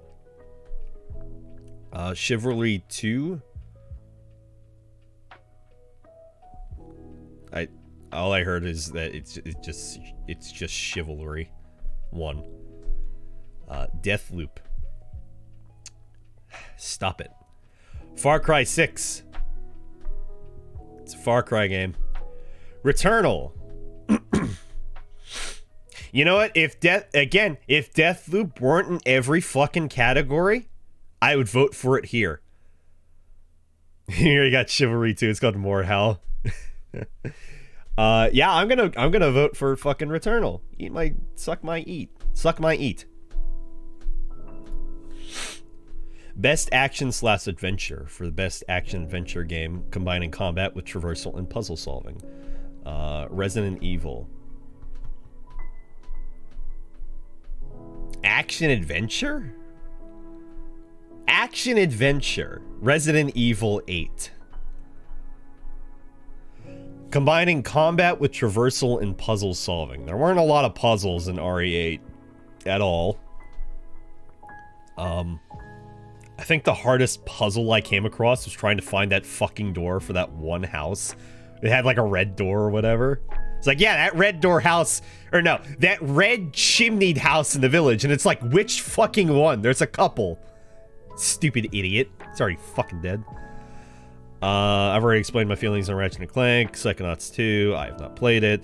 Metroid Dread. Not played it. The only one here I've played is Resident Evil 8. And just, action adventure? Like, I want to vote for it, but that doesn't sound right. And like the one I've seen the most of here, aside from the one that I've obviously played, is Marvel. When's Marvel? And like I was describing, that's like fucking Uncharted.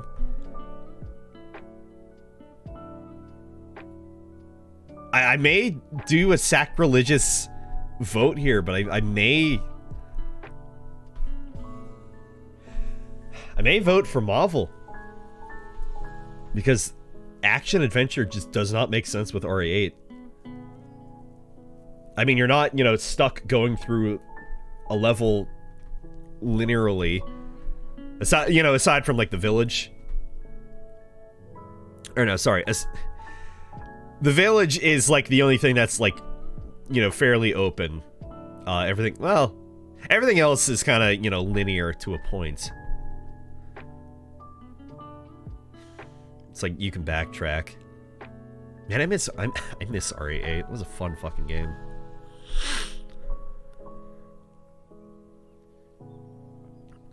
Most linear level was the one with the baby. Yes, that I would say for certain, because that is just straightforward.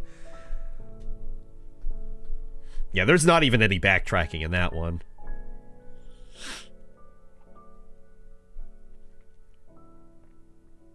I mean, do y'all understand like my point of view on this? For not voting for Village? I mean, convince me otherwise. I'm unsure. I wouldn't consider RE8 action adventure. Combining combat with traversal and puzzle solving.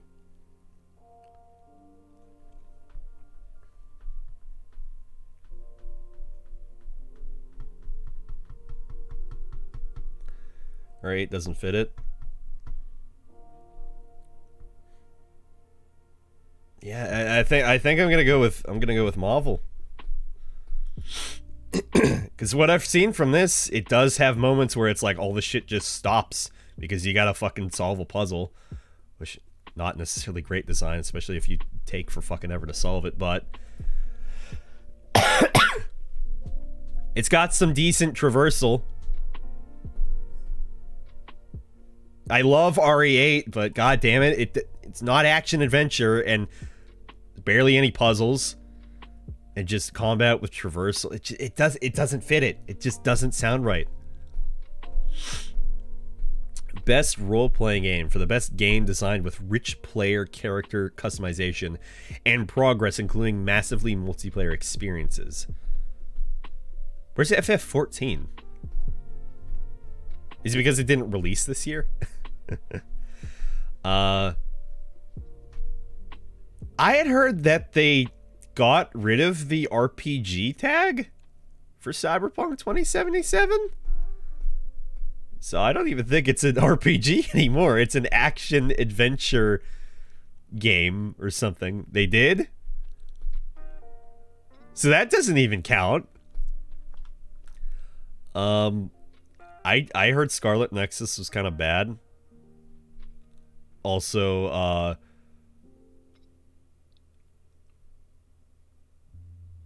I wasn't even aware it really even had that much or that many RPG aspects to it.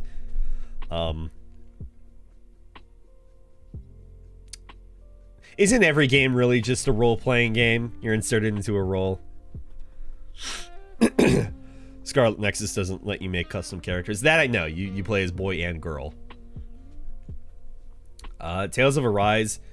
That you're locked into a role as well. I mean, if we're talking rich player customization and progress, including what, yeah. They probably just included that for fucking Monster Hunter, massively multiplayer. I mean, if we're talking realistically, y'all know which one I'm gonna fucking vote for. Yeah, Mod Hunt, obviously. And then Shin Megami Tensei 5. I've heard a lot of good things about it. Mostly about the monster dialogue. I haven't heard anything else about it, actually. Actually, that's all I've heard about it. I've heard that it's good, and just all the monster dialogue. That's it. Anyway, Rise. Which is weird that it isn't in any other category, I believe. Or especially so, it wasn't in, like, the action category, or what have you. Just odd. Best fighting game. You can fucking eat my dick. For best game design, primarily around head-to-head combat. Wait, was this even... Was this even a... was this even a fighting game? Or am I thinking they had two games? They had a fighting game, and then they had the really, like, weird, like, I was gonna say third person, like that even mattered. You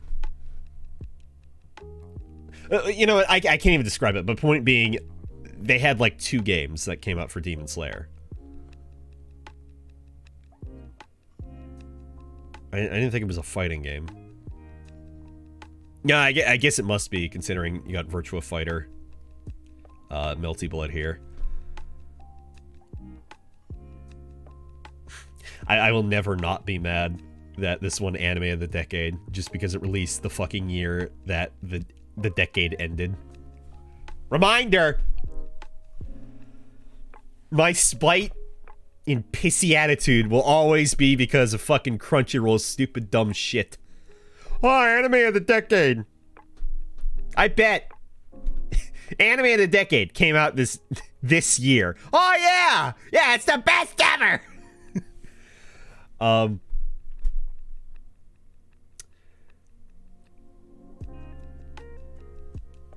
Still have not played this. Also, that is a terrible picture. I haven't heard that much about. You know, I'm not really in the fighting game scene, but yeah, if we're all being honest, it's fucking Guilty Gear Strive because Arc System always deserves that fucking W. I bought it. I played the game for I think 3 hours, and I never went online. And like, it just feels really nice and fun.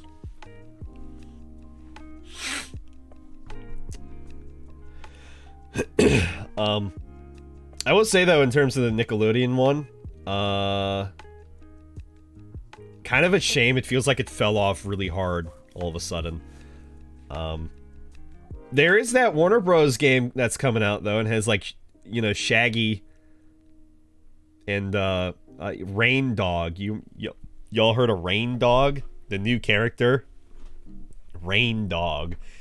And somebody was like, yeah, I'm not, who the fuck, nobody's gonna fucking play as Rain Dog. I was like, oh, I might play as Rain Dog. He seemed kind of cute.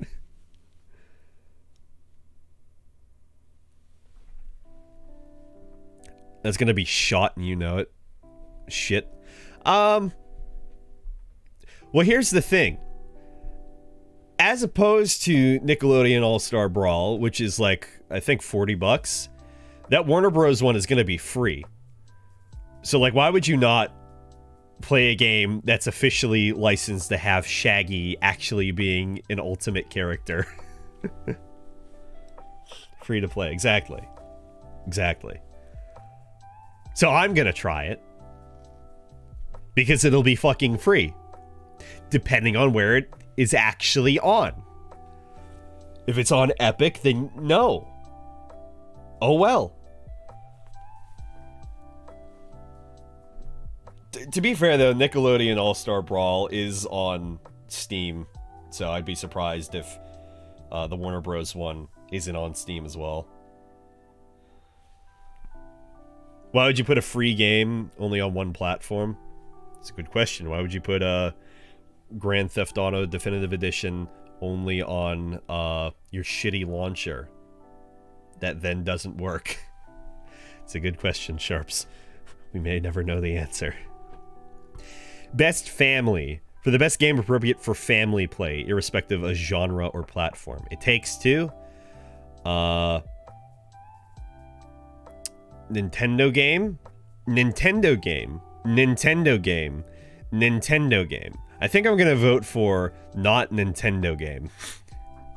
And we'll just leave it at that. I love Wario.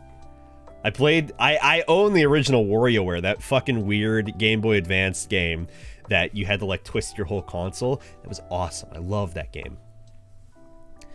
I'm gonna vote for not Nintendo.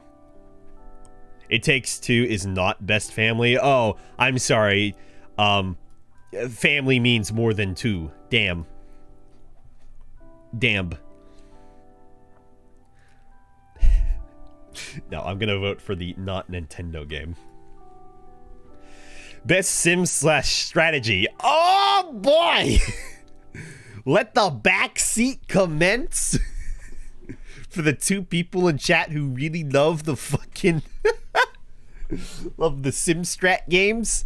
Okay, Age of Empires 4. Evil Genius 2. I've heard good things about that. Humankind. I've heard Humankind is pretty good. That's all I've heard about that. I've seen Armand play Inscription. I see the strat in there. Best game focused on real-time or turn-based simulation or strategy gameplay, irrespective of platform. Microsoft Flight Sim. It's a weird category. Like, I feel like strategy would just be the only thing. If not for Flight Sim being there, so then they have to be like, oh, best sim. Nope. What about like Weed Dealer or whatever, Weed Shop? Did that come out this year? Where's that on here?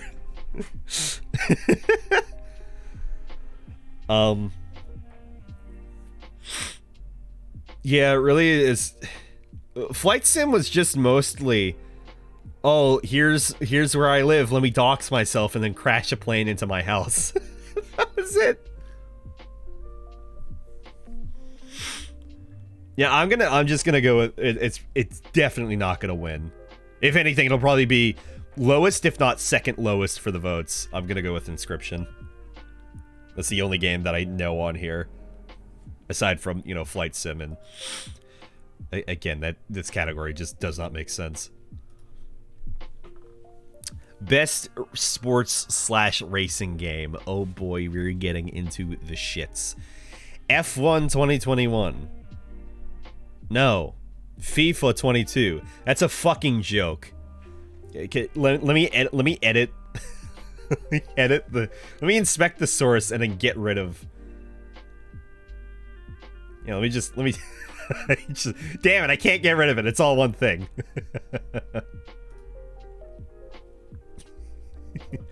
Forza Horizon 5, no. Hot Wheels Unleashed. I didn't hear bad things about it. Is Riders Republic the thing I'm thinking?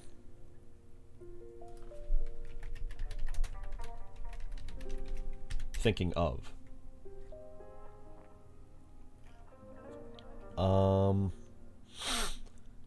Yes, it is. I'd seen this. It looked fun. I'll go. Ubisoft though. Oh no. Oh no. I'm only gonna give Ubisoft that one thing this year, which is Breakpoint. That's the only thing they get. Alright, I'm voting for Hot Wheels. I still feel a little icky about buying Breakpoint, I'm not gonna lie. It is a fun game. I usually do pretty good at boycotting companies completely, but I'm not gonna lie, I do feel a little icky owning Breakpoint.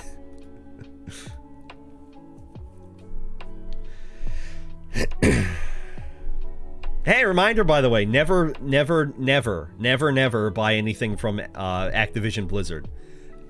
Activision Blizzard, not Blizzard, not Activision. Activision shit? Blizzard's kind of shit. Activision Blizzard is fucking cancerous trash. No. Bobby Kotick needs to die. In Minecraft. God. This is gonna wake me in 5 hours. Ew. Have a good sleep, Bri. Thanks for tuning in. Best multiplayer. For outstanding online multiplayer gameplay and design, including co-op and massively multiplayer experiences, irrespective of game. Yep. Back for Blood. No. Knockout City. Wasn't that free to play? The trailers when this game released were really weird. It was like a bunch of different genres of games coming together, I think.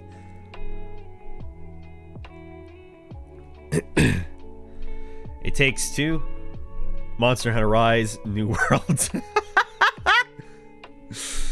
Valheim. Valheim is fun. I think it was.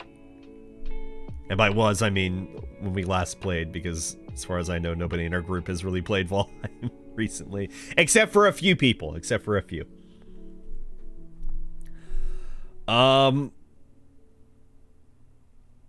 Yeah, I'm gonna be honest. I'd give it to Rise, but the only Rise multiplayer I have played is the demo on PC.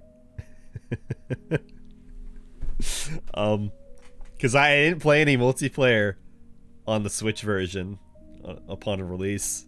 Not at all. Partially because I kind of fell off the game, and also I wanted to finish it before I played with anybody. So, yeah, I'll go with Valheim. I had fun with that. Content creation.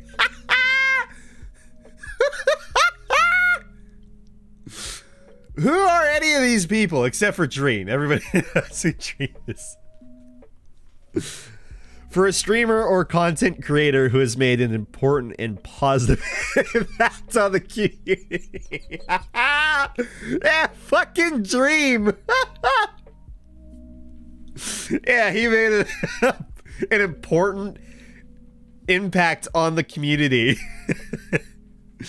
You know, when he lied about cheating and then cheated, and then lied about cheating and then cheated. Yeah, no Germa. I mean, I'm sure at least 4 of these people aren't bad. But positive impact, like Dream has caused nothing but strife, and like all of his fan base are just little babies.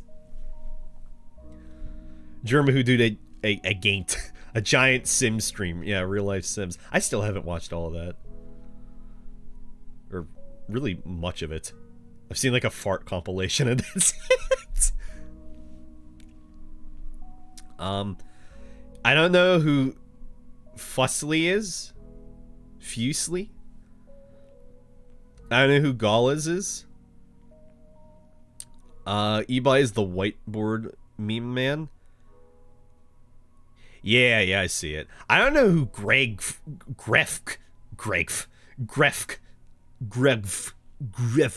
is. Ebi is a meme man, so he gets my vote out of these 5. Just vote for Fusely. Hassan knows her. I don't watch Hassan. I've heard things about Hassan. I've heard he's good. I don't watch Hassan.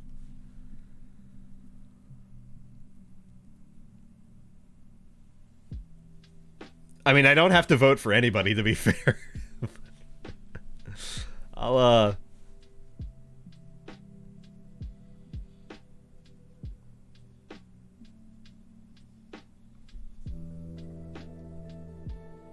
Don't, he's a shitty person. Oof.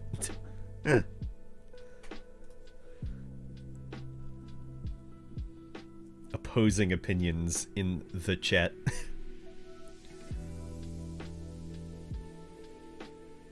I'll... Wait. Where's Ninja? Where's Ninja? Where Dream's on here, but where's Ninja?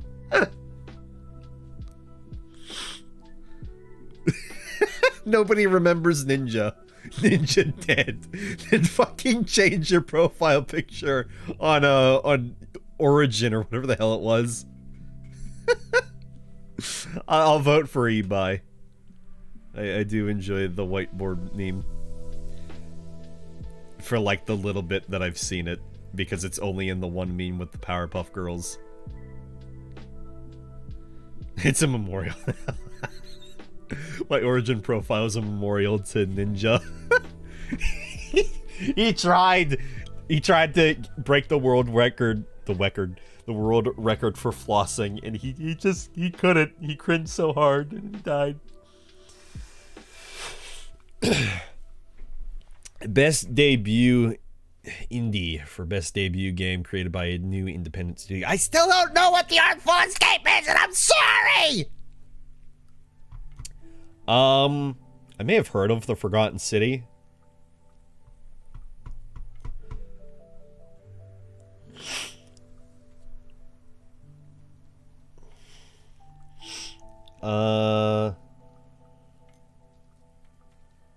This is tough between these 3. I've seen bits of Sable, and it has a really unique art style. I haven't played it. I haven't seen much of it at all. I talked earlier about Kenna, how like it looks really gorgeous for being new independent. Like holy shit. I'm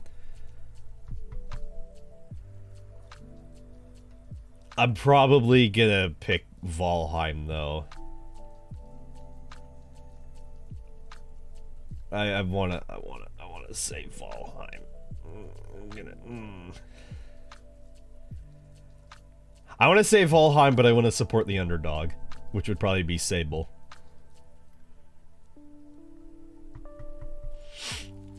Honestly, of anything here, aside from Valheim, I could see like the Artful Escape winning because it seems like a kind of a Life is Strange sort of esque game. It probably isn't at all, but just the way it looks, just it gives off that vibe.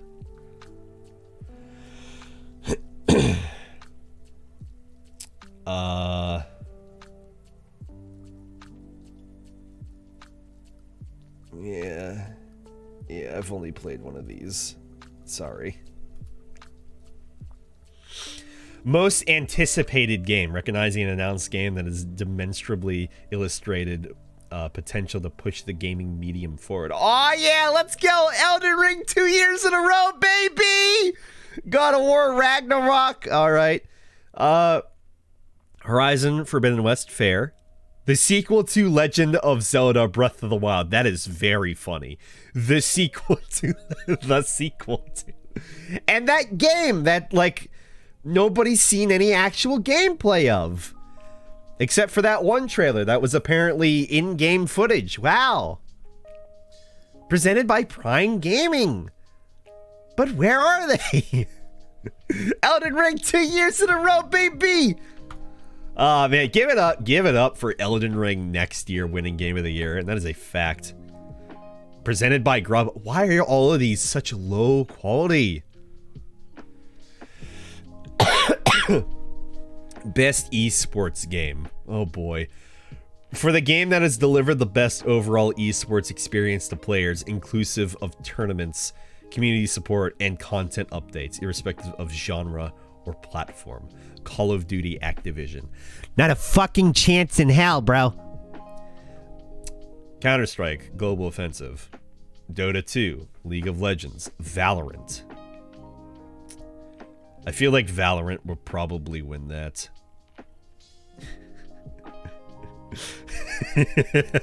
Presented by Grubhub.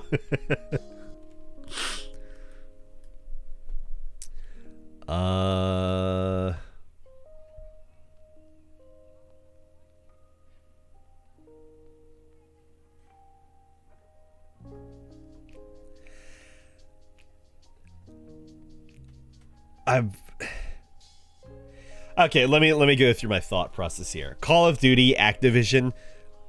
No, Activision should be fucking bankrupt. They should goddamn close. Riot Games. They should also probably close. League of Legends, same thing. They should probably also close. Dota 2. I really don't have any issues with it aside from it's a MOBA, and I don't care for MOBAs. And Counter-Strike Global Offensive. I haven't heard anything about Counter-Strike in a bit. I guess I'll give it to CS:GO.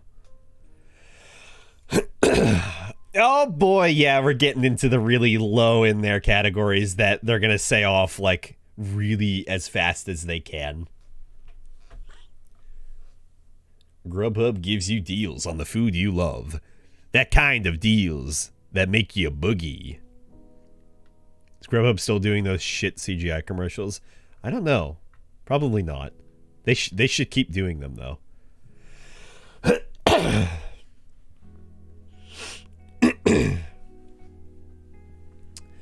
Chris Simp Lair.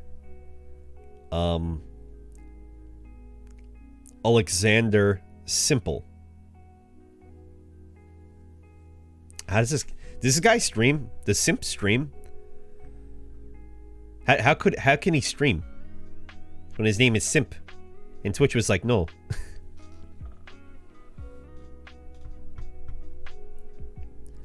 Why you bully me? I don't know. I'm not familiar with that. Head Showmaker Sue. Or is that Hyo? Hyo? I can't even tell if that's a D. Great font type. It looks like an O. Hyo. That's a quote? No, I know it's a quote. I'm not familiar with it though.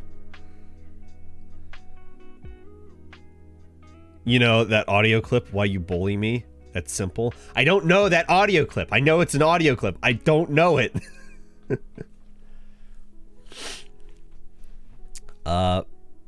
Magomed. Okay, that's a D. Magomed. Collapse. Kalilov. Tyson Tens. Go. Tyson Tens Go. But there, what he's doing? Why you bully me? You fucking bitch, why you bully me? Everyone asking. Liquid one. Liquid asking you why you bullying me, you fucking noob. Team Liquid, stop. Ew, that fade out is really nasty. Ew. Oh no, it was in 2018. Ah, that's old memes. That's old memes. Then again, the whiteboard one, probably old too.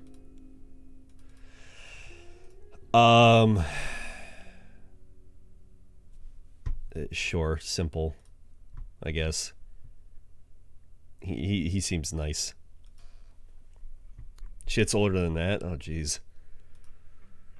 Best esports team. Okay. 2015. Oof. It's ancient. Oh wait, isn't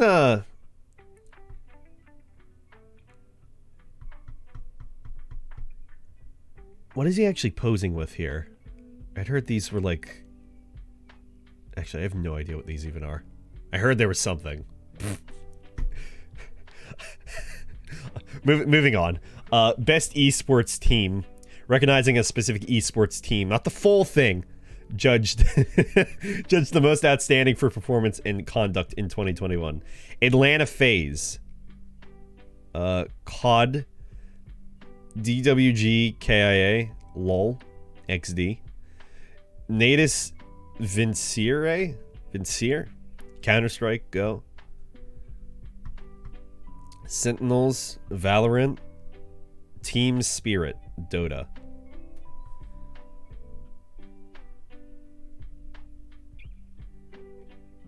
Yeah, these guys seem fun. They're doing a hug. Is that fair? Can I vote for Team Spirit? They didn't like shank anybody recently. They didn't shoot anybody.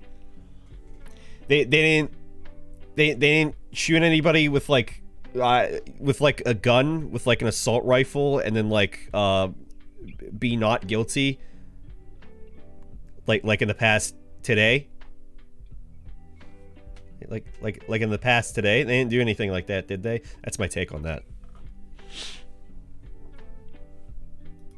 Sure, Team Spirit for Dota too.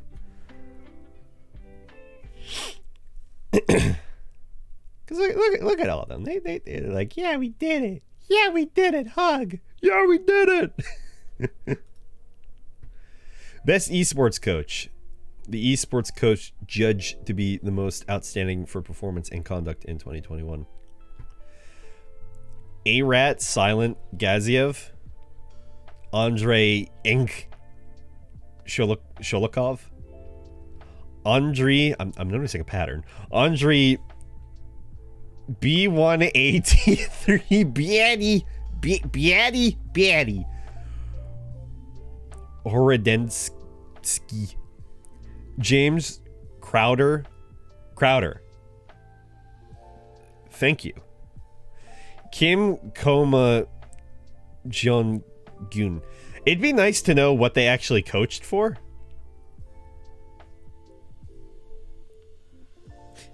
One of these things is not like the other. One of these things just doesn't belong.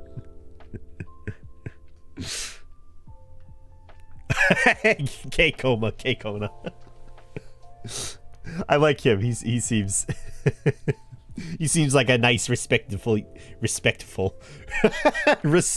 young man. And his picture is completely different from any of the other guys.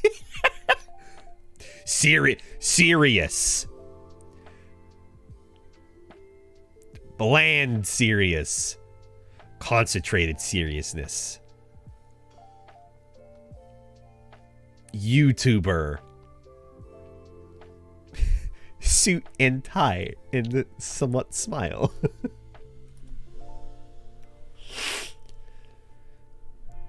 Best esports event. Ooh, all of them I didn't see. Okay, which one looks the fanciest? Recognizing an event across single or multiple days that delivered a best-of-class experience for participants and the broadcast audience. You know, I was thinking of...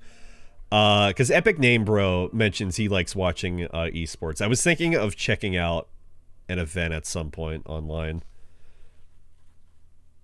You know, instead of in person. 2021 League of Legends World Championship. The International 2021. For what? PGL Major Stockholm 2021. For what? PUBG Mobile Global Championship 2020. That is really funny. Valorant Champions Tour Stage 2 Masters. What the hell is International 2021?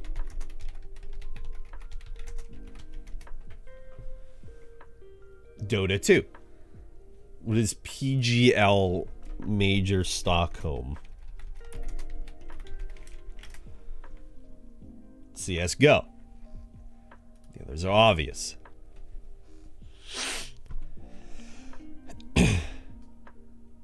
Well, I guess rather than which one looks the fanciest, I'll vote for Dota 2. Sure. Oh, we did it! Oh no, that's it! Oh no! I feel like they should have like Game of the Year last, maybe. Damn, who's on the jury?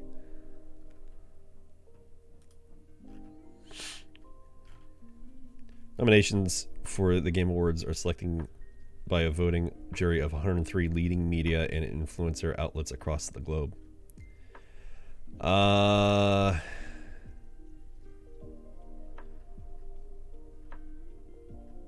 Is there anyone I have a problem with, though?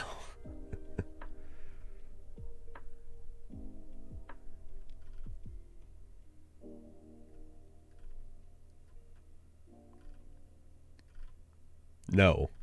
The answer is no. I know, like... I obviously, I don't know any of the foreign ones.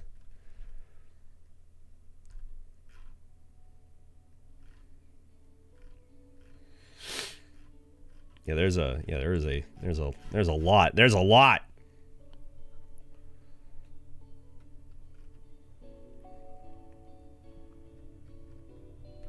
All right.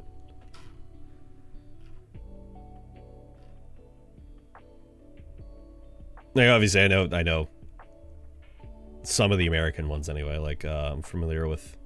I've heard of Wired. I think I've heard of Vice. I think I've heard of The Verge, PC Gamer, Polygon. Yeah, Newsweek, LA Times. No, they shouldn't even be here. Giant Bomb, IGN, GameSpot, Game Informer, Games Radar, GamerRanks. Yeah, that's it. Well, that's it. We did it. Now it's nothing but snow.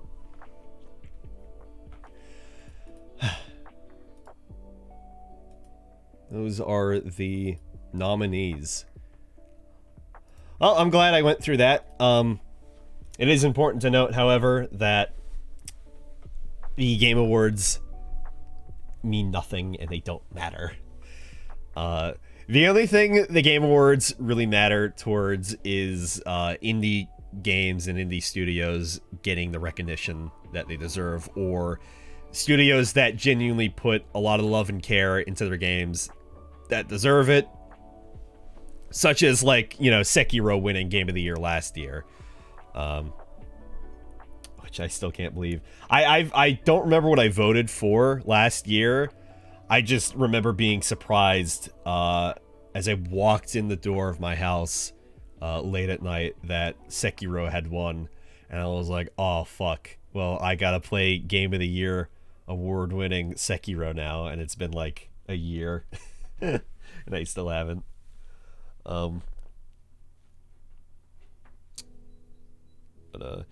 Yeah, it's important in these that at the very least, if you, for the people that do care about what's in the categories and whatnot, that at the very least, you know, it's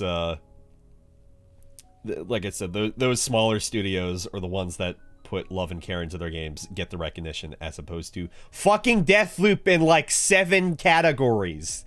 78. 7 to 8, not 78. 78 categories out of 30 is Deathloop. Deathloop is going to at least win 1 or 2 categories that I can foresee, unfortunately. Hey, remember when The Last of Us Part 2 won Game of the Year? And then, like, the people who like, really harped on for it, being like, yeah, fuck yeah, Outlast 2, baby, were just really irritating with it. Like, yeah, Game of the Year, look at it! It's like, okay, alright, calm down. Yeah, your shitty game won, congratulations. Your game with the really bad story, but the tolerable gameplay won. You did it. You did it. Good work, guys. Good work. Well, I'm glad I just decided to do VGA stuff this stream, because like 2.5 hours, and I was only predicting like an hour and a half, but I got lost in talking about Animu's other random shit, and then that VGA stuff went on for a fucking while. I didn't think it would take that long, but yeah, Outlast Part 2, more of that next week. Like I said towards the beginning of the stream, Dark Souls 2, I am unsure if that's happening tomorrow, because I mentioned it to Bri, and Bri said I'll bug Tark about it, and then I just didn't hear about it, so... Honestly, at this point, I'd probably prefer it not doing it, just because I don't want to have, you know, last minute shit of I'm walking E. That makes sense. Actually, honestly, too, I don't even know if I think only Nagri, as far as I heard anyway, Nagri might have been the only one who actually like played through the areas that we needed to. Because I said last stream I didn't want to save, you know, day of to hang on, I gotta get past the area and get to where you wanted me to get to. Because like I do not want to do that. Because we ended up starting later than I wanted to, and like we got through the shit. It's just I wanted to start earlier than that, and it's like I didn't have very much time at all to prepare for my friends coming over, so that's really all aside from that. So yeah, well, I said Last of Us 2 tomorrow. Dark Souls 2 maybe tomorrow, we'll see. We'll continue with Outlast Part 2 next week, probably like Tuesday, but yeah, I got some work stuff to do.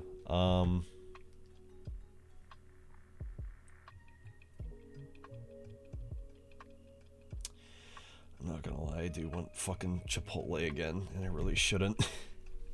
I'm gonna order food tonight to get it tomorrow, like groceries. I'll think about it. I'll think about it for like 10 minutes. If I can find something else to eat, then I'll get over it, which I have other things. We'll see.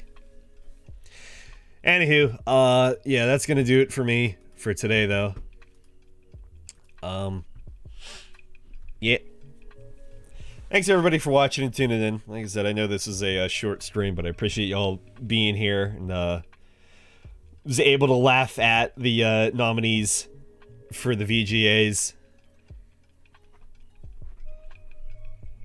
Yeah, talk about Animu for like the first 40 minutes. It's nice. So yeah.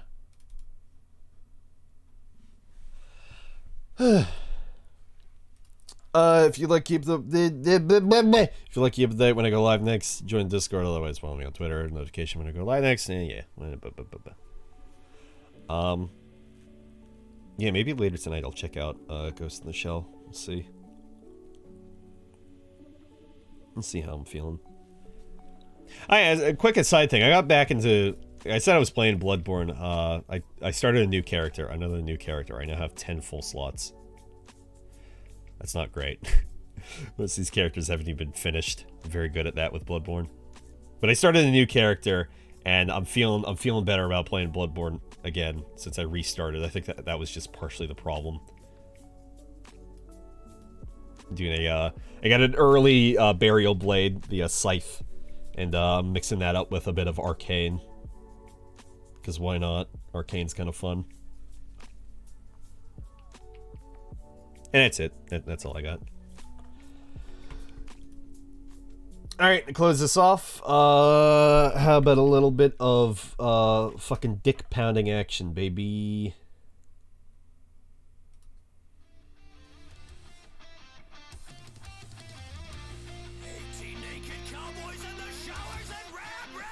Ram Ranch.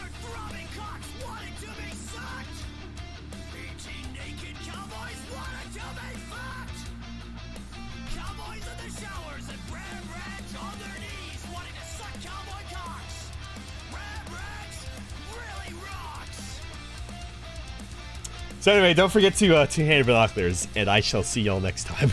Goodbye, everybody. Take care. Goodbye, goodbye, goodbye. Big bulging cocks ever so hard.